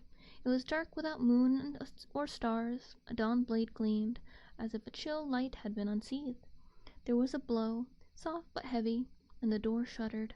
"Open in the name of Mordor," said a voice, thin and menacing. As a second blow the door yielded and fell back, with timbers burst and lock broken. The black figures passed swiftly in. At that moment, among the trees nearby, a horn rang out. It rent the night like a fire on the hilltop. "Awake, fear, fire, foes, awake!" Fatty Bulger had not been idle. As soon as he saw the dark shapes creep from the garden, he knew that he must run for it or perish. And run he did, out of the back door, through the garden, and over the fields. When he reached the nearest house, more than a mile away, he collapsed on the doorstep. "No, no, no," he was crying. "No, not me. I haven't got it." It was some time before anyone could make out what he was babbling about. At least they got the idea the enemies were in Buckland, some strange invasion of the old forest, and then they lost no more time. A knife in the dark, fire, fear, foes. The brandybucks were bawling the horn call of Buckland, and had not been sounded for 100 years, not since the white wolves came in the fell winter when the brandywine was frozen over. "Awake, awake!" Far away answering horns were heard. The alarm was spreading. The black figures fled from the house. One of them let fall a hobbit cloak on the step as he ran. In the lane the noise of hoofs broke out, and gathering to a gallop went hammering away into the darkness. All the Crick Hollow there was the sound of horns blowing, and voices crying and feet running. But the black riders rode like a gale in the north gate, and the little people below Sauron would deal with them later. Meanwhile they had another errand. They knew now that the house was empty and the ring had gone. They rode down the guards at the gate and vanished from the Shire. In the early night Frodo woke from deep sleep. Suddenly, as if some sound or presence had disturbed him, he saw that Strider was sitting alert in his chair, his eyes gleaming in the light of the fire, which had been tended and was burning brightly. He had made no sign or movement. Frodo soon went to sleep again, but his dreams were again troubled with the noise of wind and of galloping hooves. The wind seemed to be curling round the house and shaking it, and far off he heard a horn blowing wildly. He opened his eyes and heard a crowing loudly in the inn yard. Strider had drawn the curtains and pushed back the shutters with a clang. The first grey light of day was in the room, and the cold air was coming through the open window. As soon as Strider was had roused them all, he led the way to their bedrooms. When they saw them they were glad they had taken his advice. The windows had been forced open and were swinging, and the curtains were flapping. The beds were tossed about, and the bolsters slashed and flung upon the door. The brown mat was torn to pieces. Strider immediately went to fetch the landlord. Poor Mr. Butterbur looked sleepy and frightened. He had hardly closed his eyes all night, so he said, but he had never heard a sound. "Never has such a thing happened in my time," he cried, raising his hands in horror. "Guests unable to sleep in their beds, and good bolsters ruined them and all. What are we coming to?" "Dark times," said Strider, "but for the present you may be left in peace. When you have got rid of us, we will leave at once. Never mind about breakfast. A drink and a bite standing will have to do. We shall be packed in a few minutes." Mr. Butterbur hurried off to see their ponies and were got ready, and to fetch them a bite. But very soon he came back in dismay. The ponies had vanished. The stable doors had all opened in the night, and they were all gone, not only Mary's ponies, but every other horse and beast in the place. Frodo was crushed by the news. How could they hope to reach Rivendell on foot, pursued by mountain enemies? They might as well set out for the moon. Strider sat silent for a while, looking at the hobbits, as if he was weighing on their strength and courage. "Ponies would not help us to escape horsemen," he said at last, thoughtfully, as if he guessed what Frodo had in mind. "We should not go much slower on foot, not on the roads that I mean to take. I was going to walk in any case. If it is food and stores that troubled me, we cannot count on getting anything to eat between here and Rivendell, except what we take with us, and we ought to take plenty to spare, for we may be delayed or forced to go round about, far out of the direct way. How much are you preparing to carry on your backs?" "As much as we must," said Pippin, with a sinking heart, but trying to show that he was tougher than he looked or felt. "I can carry enough for two," said Sam, definitely. "Can't anything be done, Mr. Butterbur?" asked Frodo. "Can't we get a couple of ponies in the village, or even one just for the baggage? I don't suppose we could hire them, but we might be able to buy them," he added doubtfully, wondering if he could afford it. "I doubt it," said the landlord unhappily. "The 2 or 3 riding ponies that were in Bree were stabled in my yard, and they're gone. As for other animals, horses or ponies, for draught or not, there are very few of them in Bree, and they won't be for sale. But I'll do what I can. I'll rout out Bob and send him round as soon as he may be." "Yes," said Strider reluctantly, "you'd better do that. I'm afraid we shall have to try to get one pony at least, but so ends all hope of starting early and slipping away quietly. We might as well have blown a horn to announce our departure. That was part of the plan, no doubt." "There is one crumb of comfort," said Mary, "and more than a crumb, I hope. We have had breakfast while we wait, and sit down to it. Let's get hold of Nob." In the end there were more than 3 hours' delay. Bob came back with a report that no horse or pony was to be got for love or money in the neighborhood except one. Will Herney said that he might possibly sell a poor old half-starved creature. "It is," said Bob, "but he won't part with it for less than thrice its worth, seeing how you're placed. Not if I knows Bill Ferny." "Bill Ferny," said Frodo. "Isn't there some trick? Wouldn't the beast bolt back to him with all our stuff, or help in tracking us or something?" "I wonder," said Strider, "but I cannot imagine any animal running home to him once it got away. I fancy this is only an afterthought of kind Master Ferny's, just a way of increasing his profits from the affair. The chief danger is that the poor beast is probably at death's door, but there does not seem any choice. But what does he want for it?" Bill Ferny's price was 12 silver pennies, and that was indeed at least 3 times the pony's value in these parts. It proved to be a bony, underfed, and dispirited animal, but it did not look like dying just yet. Mr. Butterbur paid for it himself, and offered Mary another 18 pence as some compensation for the lost animals. He was an honest man, and well off as things were reckoned in Bree, but 30 silver pennies was a sore blow to him, and being cheated by Bill Ferny made it hard to bear. As a matter of fact, he came out on the right side in the end. It turned out later that only one horse had been actually stolen, the others had been driven off, and had bolted in terror, and they were found wandering in different corners of the Bree land. Mary's ponies had escaped altogether, and eventually, having a good deal of sense, they made their way to the downs in search of Fatty Lumpkin. So they came under the care of Tom Bombadil for a while, and were well off. But when news of the events at Bree came to Tom's ears, he sent them to Mr. Butterbur, who thus got 5 good beasts at a fair price. They had to work harder in Bree, but Bob treated them well, so on the whole they were lucky. They missed a dark and dangerous journey, but they never came to Rivendell. However, in the meanwhile, for all Mr. Butterburn knew, his money was gone for good or for bad, and he had other troubles. For there was a great commotion as soon as the remaining guests were astir and heard news of the raid of the inn. The southern travellers had lost several horses, and blamed the innkeeper loudly, until it became known that one of their own number had been disappeared in the night, none other than Bill Ferny's squint-eyed companion. Suspicion fell on him at once. "If you pick up with a horse thief and bring him to my house," said Butterbur angrily, "you ought to pay for all the damage yourselves and not come shouting at me. Go and ask Farney where your handsome friend is." But it appeared that he was nobody's friend, and nobody could recollect when he had joined their party. After their breakfast, the hobbits had to repack and get together further supplies for the longer journey they were now expecting. It was close on 10 o'clock before they at last got off. By that time the whole of Bree was buzzing with excitement.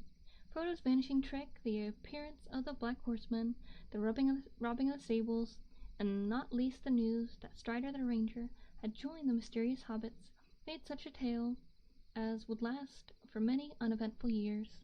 Many of the inhabitants of Bree and Straddle, and many came from Combray and Archet, were crowded in the road to see the travellers start. The other guests in the inn were at the doors or hanging out the windows. Strider had changed his mind, and he decided to leave Bree by the main road. Any attempt to set off across the country at once would only make matters worse. Half the inhabitants would follow them to see what they were up to, and to prevent them from trespassing. They said farewell to Nob and Bob, and took leave of Mr. Butterbur with many thanks. "I hope we shall meet again some day, when things are merry once more," said Frodo.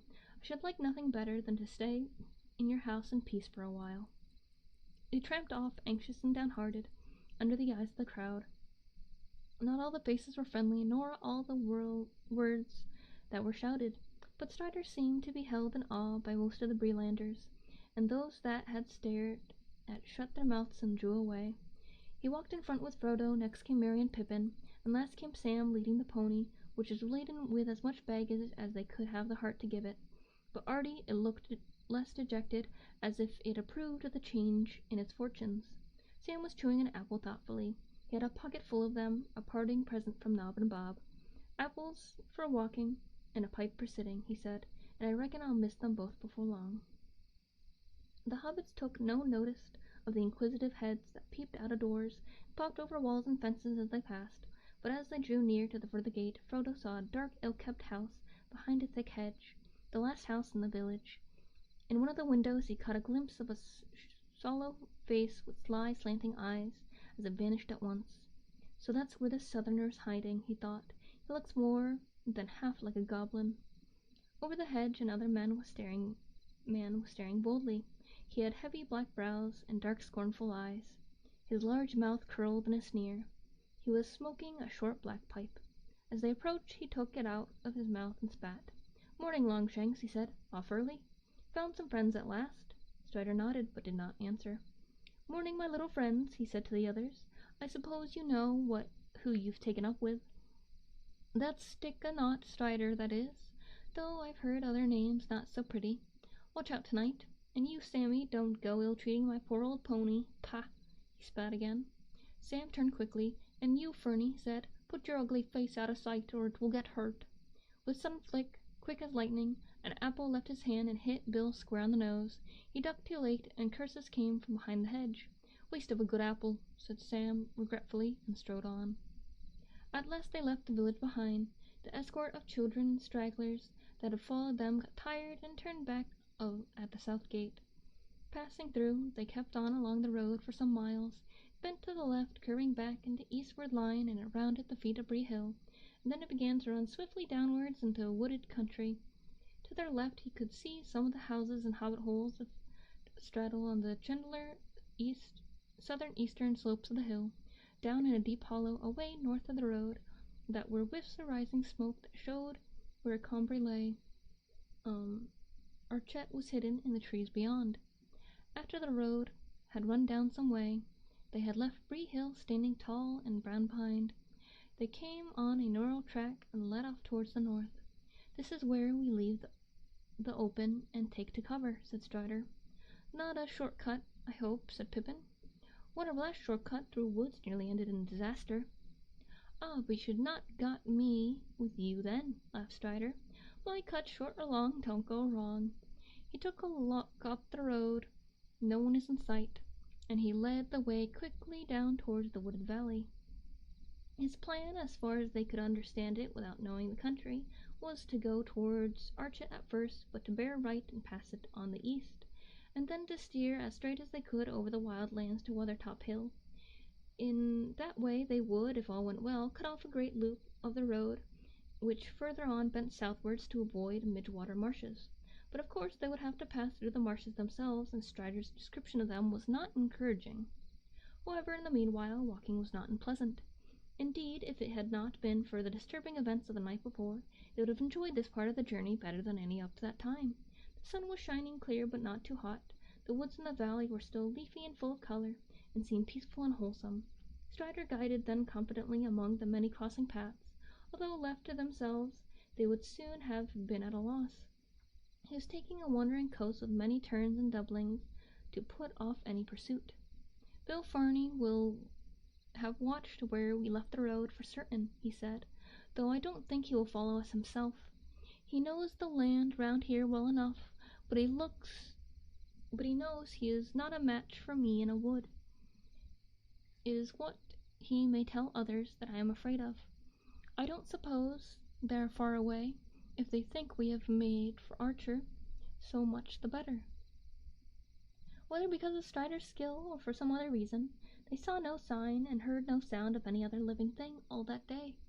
Neither two-footed except birds, nor four-footed except one fox and a few squirrels. The next day they began to steer a steady course eastwards, and still all was quiet and peaceful. On the third day out from Bree they came out of the Chetwood.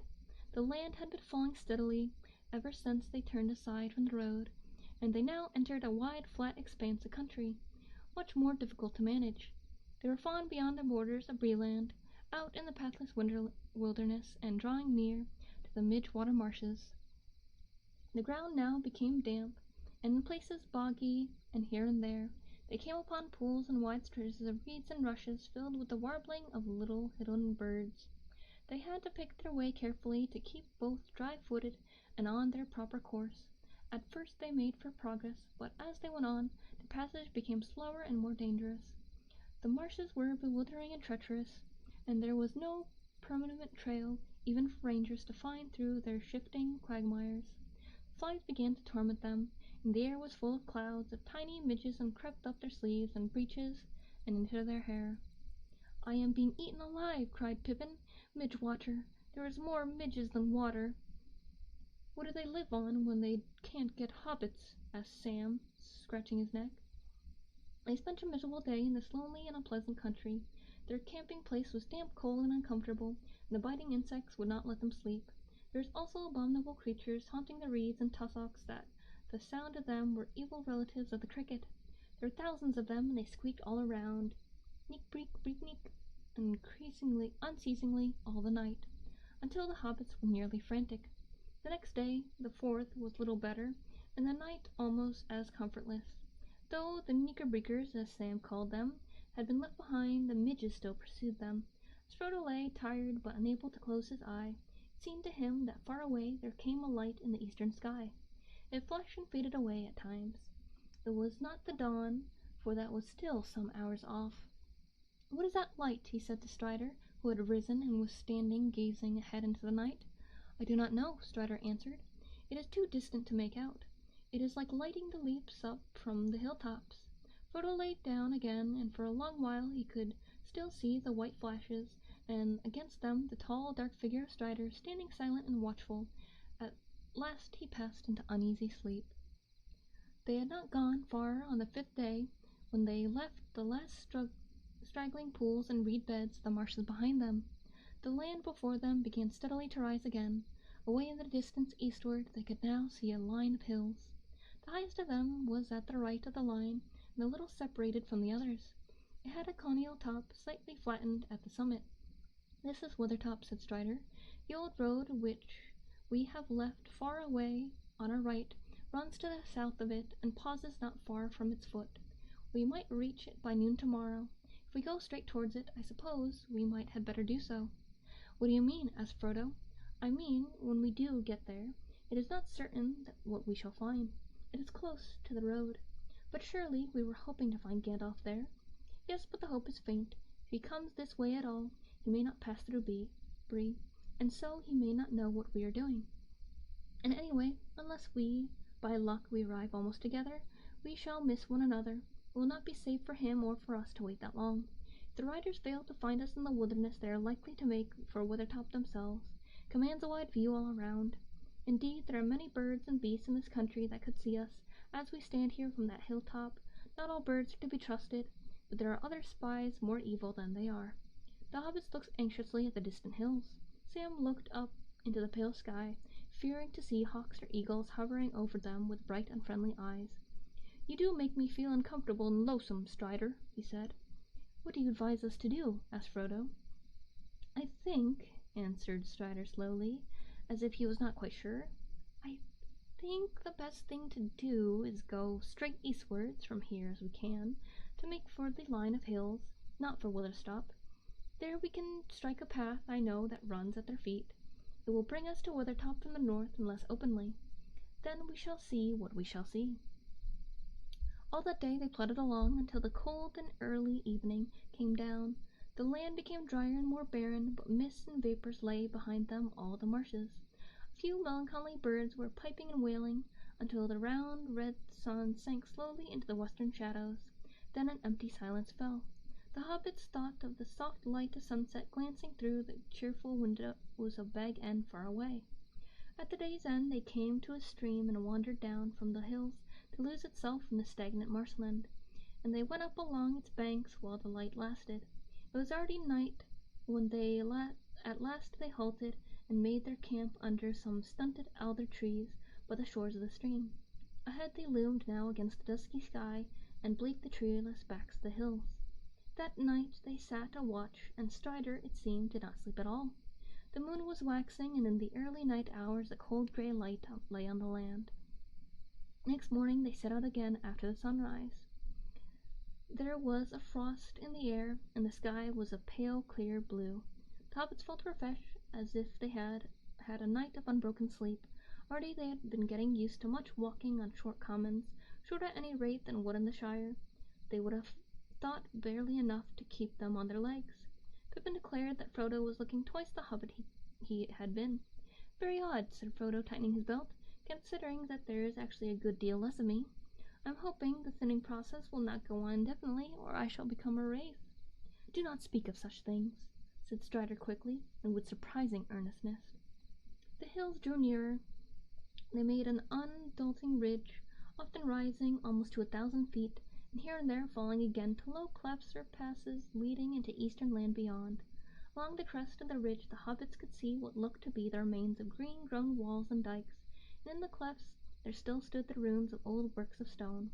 By night they had reached the feet of the westward slopes, and there they camped. It was the night of the 5th of October, and they were 6 days out from Bree. In the morning they found, for the first time since they had left the Chetwood, a track plain to see. They turned right and followed it southwards. It ran cunningly, taking a line that seemed chosen as so to keep as much hidden as possible from the view, both of hilltops above and of the flats to the west. It dived into dells and hugged steep banks, and where it passed over flatter and more open ground on either side of it, there were lines of large boulders and hewn stones that screened the travellers almost like a hedge. "I wonder who made this path, and what for," said Mary, as they walked along one of these avenues, where the stones were unusually large and closely set. "I'm not sure if I like it.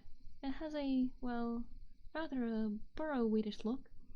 Is there any Borrow on Weathertop?" "No, there is no Barrow on Weathertop, nor on any of these hills," answered Strider. "The men of the west did not live here, though in their latter days they defended the hills for a while against the evil that came of Agmar. This path was made to serve the forts along the walls, but long before, in their first days of the North Kingdom, they built the great watchtower on Weathertop. Amonsul they called it. It was burned and broken, and nothing remains of it now but a tumbled ring, like a rough crown on the old hill's head. Yet once it was tall and fair. It is told that Elendil stood there watching for the coming of Gil-galad out of the west in the days of the last alliance. The hobbits gazed at Strider. It seemed as he was learned in old lore, as well as the ways of the wild. "Who was Gil-galad?" asked Merry, but Strider did not answer. It seemed to be lost in thought. Suddenly a low voice murmured, "Gil-galad was an elven king. Of him the harpers sadly sing. The lass whose realm was fair and free, between the mountains and the sea. His sword was long, his lance was keen, his shining helm afar was seen. The countless stars of heaven's field was mirrored in his silver shield. But long ago he rode away, and where he dwelleth none can say, for the darkness fell his star in Mordor where the shadows are." The others turned in amazement, and the voice was Sam's. "Don't stop," said Merry. That's all I know," stuttered Sam, blushing. "I learned it from Mr. Bilbo when I was a lad. He used to tell me tales like that, knowing how I was always one for hearing about elves. It was Mr. Bilbo as taught me my letters. He was mighty book-learned, as dear old Mr. Bilbo, and he wrote poetry. He wrote what I have just said." "He did not make it up," said Strider. "It is part of the lay that is called The Fall of Gil-galad, which is an ancient tongue. Bilbo must have translated it. I never knew that." "There was a lot more," said Sam, "all about Mordor. I didn't learn that part. It gave me the shivers. I never thought I should be going that way myself." "Going to Mordor!" cried Pippin. "I hope it won't come to that." "Do not speak that name so loudly," said Strider. It was already midday when they drew near the southern end of the path, and saw before them, in the pale clear light of the October sun, a grey-green bank leading up like a bridge on the northward slope of the hill. They decided to make for the top at once, while the daylight was broad. Concealment was no longer possible, and they could only hope that no enemy or spy was observing them. Nothing was to be seen moving on the hill. If Gandalf was anywhere about, there was no sign of him. On the western flank of Weathertop they found a sheltered hollow, at the bottom of which there was a bowl-shaped dell with grassy sides. There they left Sam and Pippin with the pony and their backs and luggage. The other three went out. After half an hour plodding climb, Strider reached the crown of the hill. Frodo and Merry followed, tired and breathless. The last slope had been steep and rocky. On the top they found, as Strider had said, a wide ring of ancient stonework, now crumbling or covering with age-long grass. But in the center a cairn of broken stones had been piled. They were blackened as if with fire. About them the tuff was burned to the roots, and all within the ring the grass was scorched and shriveled, as if flames had swept the hilltop, but there was no sign of any living thing. Standing upon the rim of the ruined circle, they saw all round below them a wide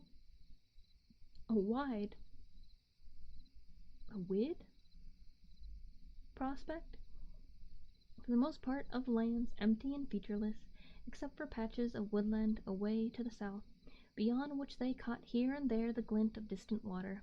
Beneath them, on the southern side, there ran like a ribbon the old road, coming out of the west, and winding up and down, until it faded behind a ridge of dark land to the east. Nothing was moving on it. Following in line eastward with their eyes, they saw the mountains. The nearer foothills were brown and somber. Behind them stood taller shapes of gray, and behind those again were high white peaks glimmering among the clouds. "Well, here we are," said Merry, "and very cheerless and uninviting it looks. There is no water and no shelter, and no sign of Gandalf, but I don't blame him for not waiting, if he ever came here." "I wonder," said Strider, looking round thoughtfully. "Even if he came a day or two behind us at Bree, he could have arrived here first. He can ride very swiftly when need presses." Suddenly he stopped and looked at the stone at the top of the cairn. It was flatter than the others, and whiter, as if it had escaped the fire. He picked it up and examined it, turning it in his fingers. "This had been handled recently," he said. "What do you think of these marks?" On the flat underside, Frodo saw the scratches. And it has like a line with 3 lines, a dot, and then 3 more lines and another dot. There seems to be a stroke, a dot, and 3 more strokes. Oh, well, he explained it anyways. He said, "The stroke on the left might be a G rune within branches," said Strider. "It might be a sign left by Gandalf, though one cannot be sure. The scratches are fine, and they certainly look fresh, but the marks might mean something quite different, and have nothing to do with us. Rangers use runes, and they come here sometime. What could they mean, even if Gandalf made them?" asked Merry. "I should say," answered Strider, "that they stood for G3 and were a sign that Gandalf was here on October the 3rd. That is 3 days ago now.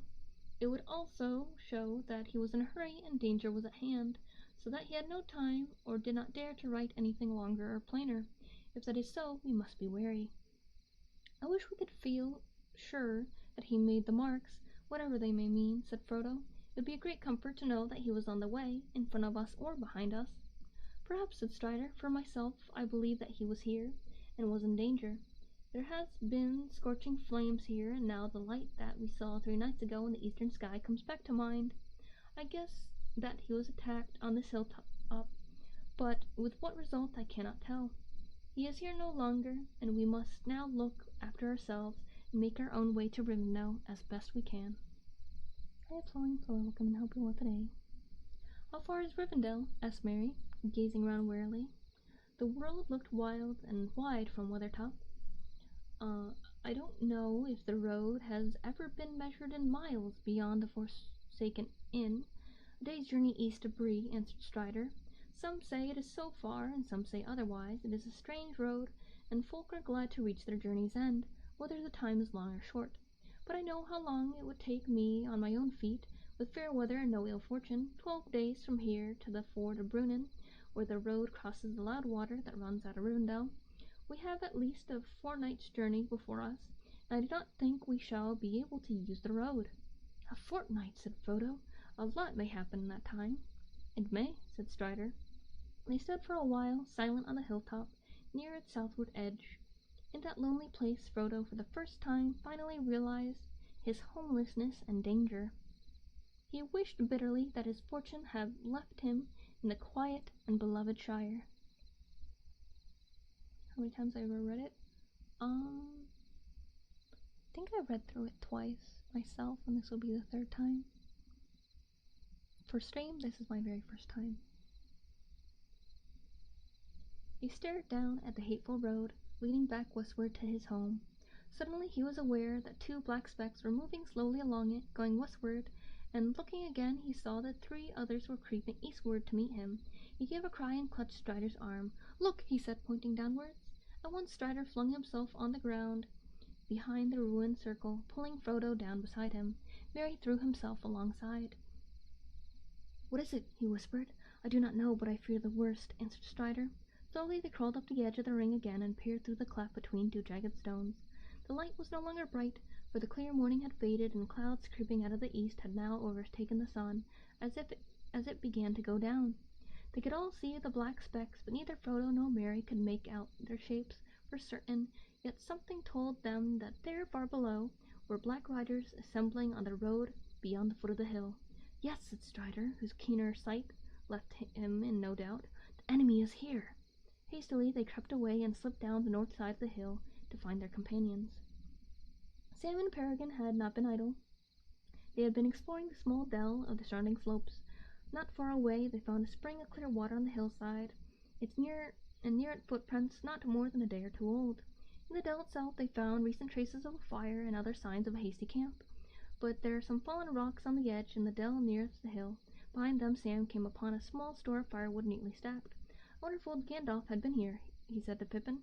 "Whoever it was put this stuff here meant to come back, it seems." Strider was greatly interested in these discoveries. "I wish I had waited and explored the ground down here myself," he said, hurrying off to the spring to examine the footprints. "It is just as I feared," he said, when he came back. Sam and Pippin had trampled the soft ground, and the marks are spoilt or confused. Rangers had been here lately. It is they who left the firewood behind, but there are also several newer tracks that were not made by rangers. At least one was made only a day or 2 ago by heavy boots. At least one. I cannot now be certain, but I think there were many booted feet. He paused and stood in anxious thought. Each of the hobbits saw in his mind a vision of the cloaked and booted riders. The horsemen had already found the dell, and sooner Strider led them somewhere else the better. Sam viewed the hollow with great dislike, now that he had heard news of their enemies on the road only a few miles away. "Hadn't we better clear out quick, Mr. Strider?" he asked impatiently. "It is getting late, and I don't like this hole. It makes my heart sink somehow." "Yes, we certainly must decide what to do at once," answered Strider, looking up and considering the time and the weather. "Well, Sam," he said at last, "I do not like this place either, but I cannot think of anywhere better that we could reach before nightfall. At least we are out of sight for the moment, and if we moved we should be much more likely to be seen by spies. All we could do would be to go right out of our way back north on the side of the line of hills, where the land is all much the same as it is here. The road is watched, but we should have to cross it if we tried to take cover in the thickets away to the south. On the north side of the road, beyond the hills, the country is bare and flat for miles." "Can riders see?" asked Mary. "I mean, they usually have used their noses rather than their eyes, smelling for us, if smelling is the right word, at least in the daylight. But you made us lie down flat when you saw them down below, and now you talk of being seen if we move." "I was too careless on the hilltop," answered Strider. "I was very anxious to find some sign of Gandalf, but it was a mistake for three of us to go up and stand there for so long, for the black horses can see, and the riders can use men and use creatures as spies, as we found at Bree. They themselves do not see the world of light as we do, but our shapes cast shadows in their minds which only the noon sun destroys, and in the dark they perceive many signs and forms that are hidden from us. Then they are most to be feared. At all times they smell the blood of living things, desiring and hating it. Senses, too, there are other than sight or smell. We can feel their presence, if troubled our hearts, as soon as we came here, and before we saw them. They feel ours more keenly. Also," he added, for his voice sank to a whisper, "the ring draws them." "Is there no escape, then?" said Frodo, looking around wildly. "If I move I shall be seen and hunted. If I stay I shall be drawn them to me." Strider laid his hand on his shoulder. "There is still hope," he said. "You are not alone. Let us take this wood that is set ready for the fire as a sign. There is little shelter or defense here, but fire shall serve for both. Sauron can put fire to the evil uses, and he can all things, but these riders do not love it, and fear those who wield it. Fire is our friend in the wilderness." "Maybe," muttered Sam. "It is also a good way of saying, 'Here we are,' as I can think of, bar shouting." Down in the lowest and most sheltered corner of the dell, they lit a flame, and prepared a meal. The shades of evening began to fall, and it grew cold.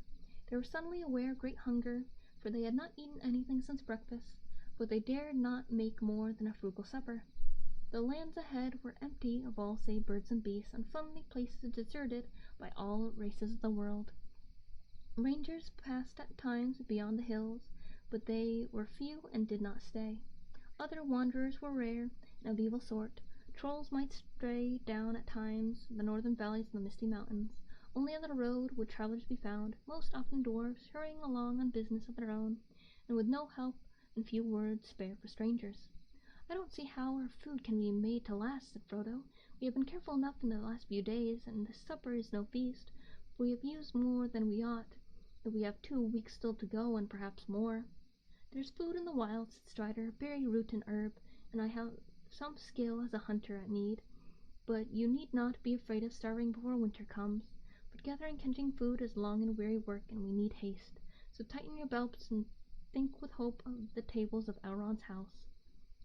The cold increased as darkness came on. Peering out from the edge of the dell, they could see nothing but a grey land now vanishing quickly into shadow. The sky above had cleared again, and was slowly filled with twinkling stars. Frodo and his companions huddled round the fire, wrapped in every garment and blanket they possessed, but Strider was content with a single cloak, and sat a little apart, drawing thoughtfully at his pipe. As night fell, and the light of the fire began to shine out brightly, he began to tell them tales to keep their minds from fear. He knew many histories and legends of long ago, of elves and men and the good and evil deeds of the elder days. They wondered how old he was and where he had learned all this lore. "Tell us of Gil-galad," said Mary suddenly, when he paused at the end of the story of the elf kingdoms. "Do you know any more of that old lay that you spoke of?" "I do indeed," answered Strider. "So does Mr. Frodo, for it concerns us closely." Merry and Pippin looked at Frodo, who was staring into the fire. "I only knew the little that Gandalf has told me," said Frodo slowly. "Gil-galad was the last of the great elf kings of Middle-earth. Gil-galad was starlight in their tongue. With Elendil and the elf friend he went to the land of—" "No," said Strider, interrupting. "I do not think the tale should be told now, with the servants of the enemy at hand. If we win, though, to the house of Elrond, you may hear it there, told in full." "Then tell us some other tale of the old days," begged Sam. "A tale about the elves before the fading time. I would dearly like to hear more about elves. The dark seems to press round so close."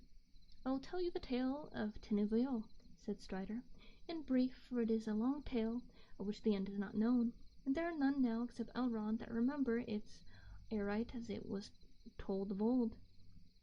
It is a fair tale, though it is sad, as are all the tales of Middle-earth, and yet it may lift up your hearts."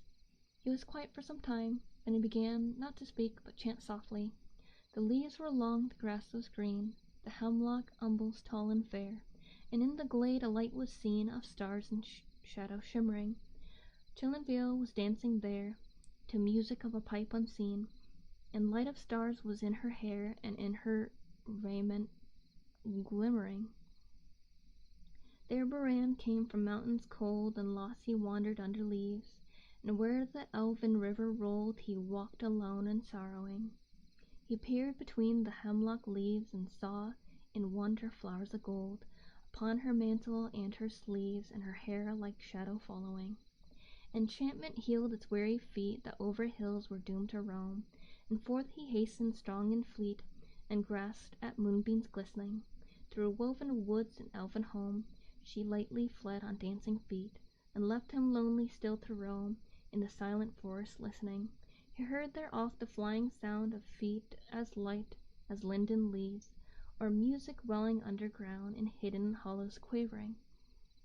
Now withered lay the hemlock sheaves, and one by one with sighing sound whispering fell the birchen leaves, in the wintry woodland wavering. He sought her ever, wandering far, when leaves of years were thickly strewn, by light of moon and ray of star in frosty heaven shivering. Her mantle glinted in the moon, as on a hilltop high and far she danced, and as her feet were strewn a mist of silver quivering. When winter passed she came again, as her song released the sudden spring, like rising lark and falling rain and melting water bubbling. He saw the elven flowers spring about her feet and healed again. He longed by her to dance and sing upon the grass untroubling. Again she fled, but swift he came, Turnveal to Turnveal he called her by her elvish name, and there she halted listening. One moment she stood, and a spell his voice laid on her, Bearn came, and doom fell on Turnveal that in his arms lay glistening. As Bearn looked into her eyes, within the shadows of her hair, the trembling starlight of the skies he saw there mirrored shimmering, Turnveal of elven fair, immortal maiden elven wise. About him cast her shadowy hair, and arms like silver glimmering. Long was the way that fate them bore, o'er stony mountains cold and grey, the halls of iron and darkening door, and woods of nightshade marvellous. Sundering seas between them lay, and yet at last they met once more. And long ago they passed away in the forest singing sorrowless. Strider sighed and paused before he spoke again. "That is a song," he said, "in the mode that is called antheneth among the elves, but is hard to render in the common speech, and this is but a rough echo of it. It tells of the meeting of Bearn son of Barahir and Luthien Turnveal. Bearn was a mortal man, and Luthien was the daughter of Thingol, a king of elves upon Middle-earth, when the world was young, and she was the fairest maiden that he has ever been among all the children of this world.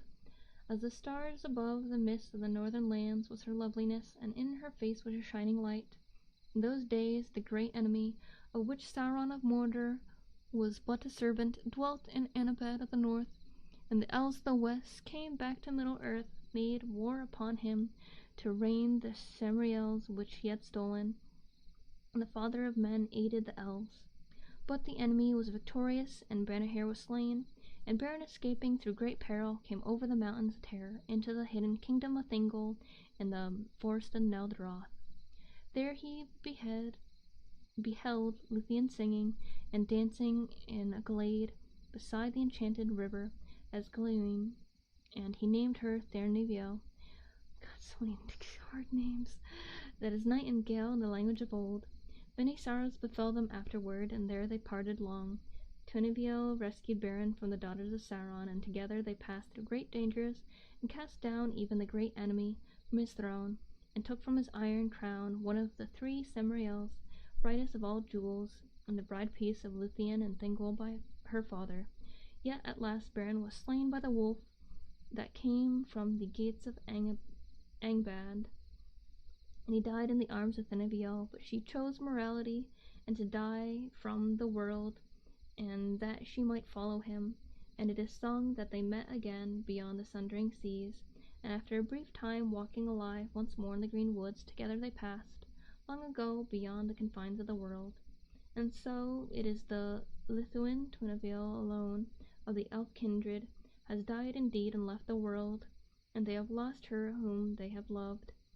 But from her the lineage of the elf lords of old descended among men. There live still those of whom Luthien was the foremother, and it is said that her line shall never fail.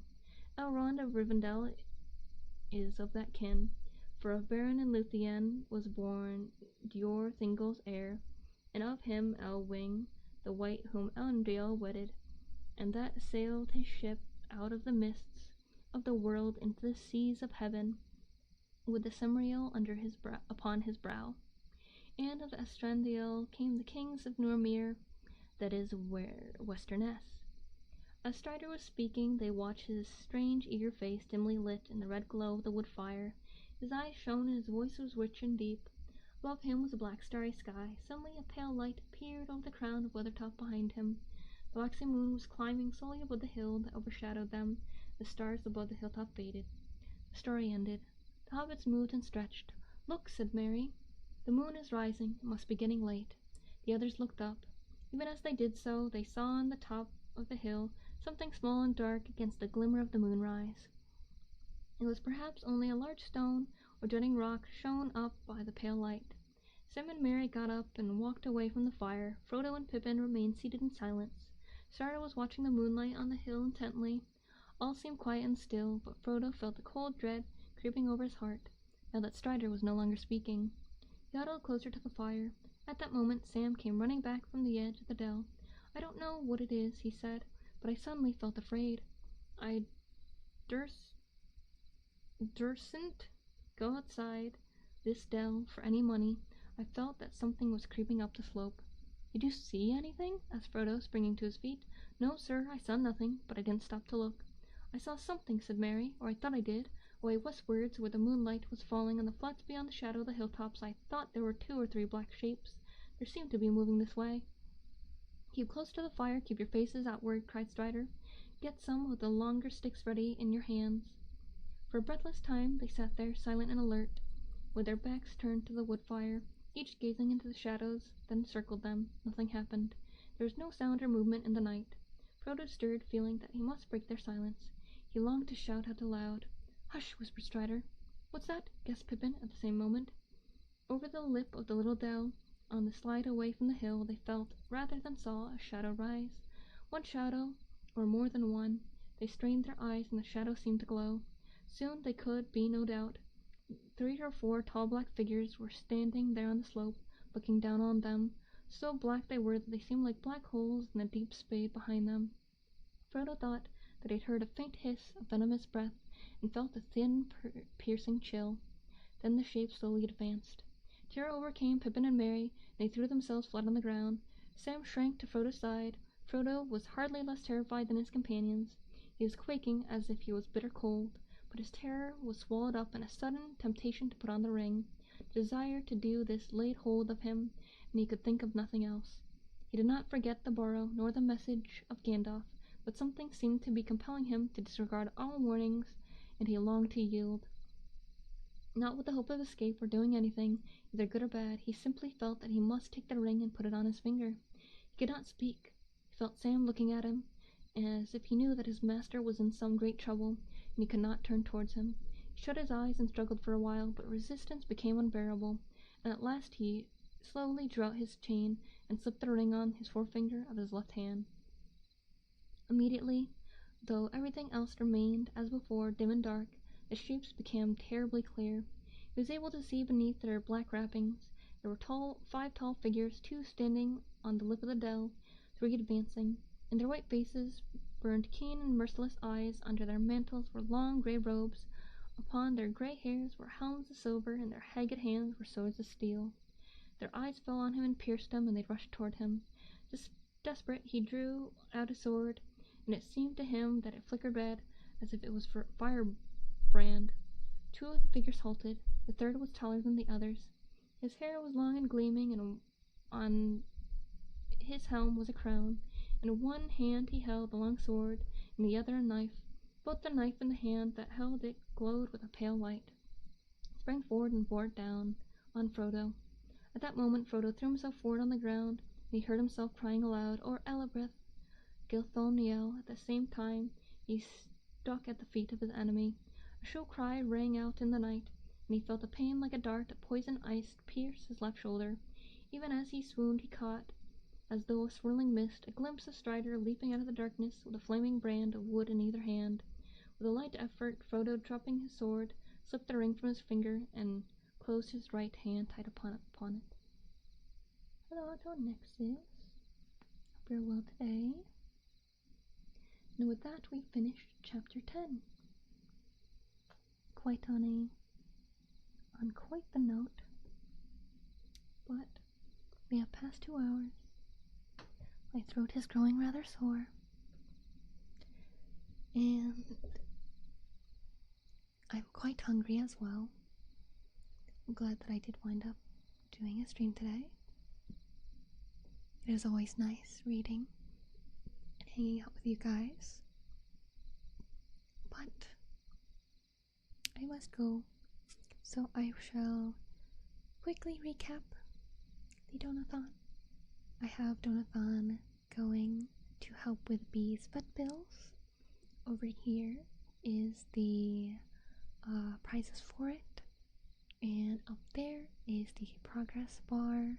The progress bar includes the stretch goals, though.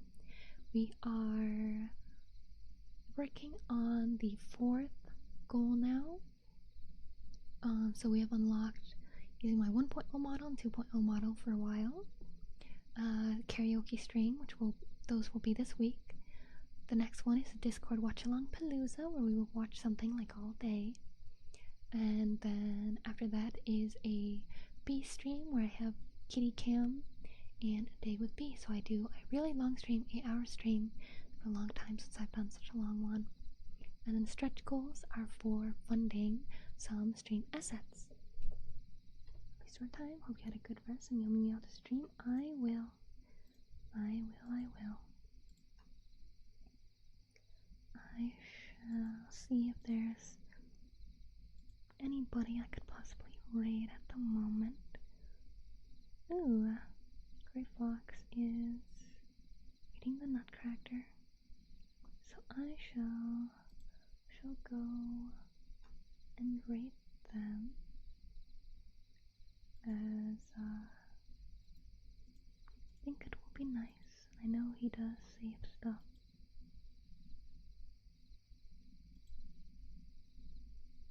So with that, I wish you all a good night, cheek kisses if you're going to sleep. Mwah. Mwah. And I love you guys very, very much. Very, very much. I will get my schedule up after stream as well, so you'll see the days ahead. Love you, love you. Love you, love you. Why, why, why? Love you, love you. Why? YouTube is always here a little bit longer.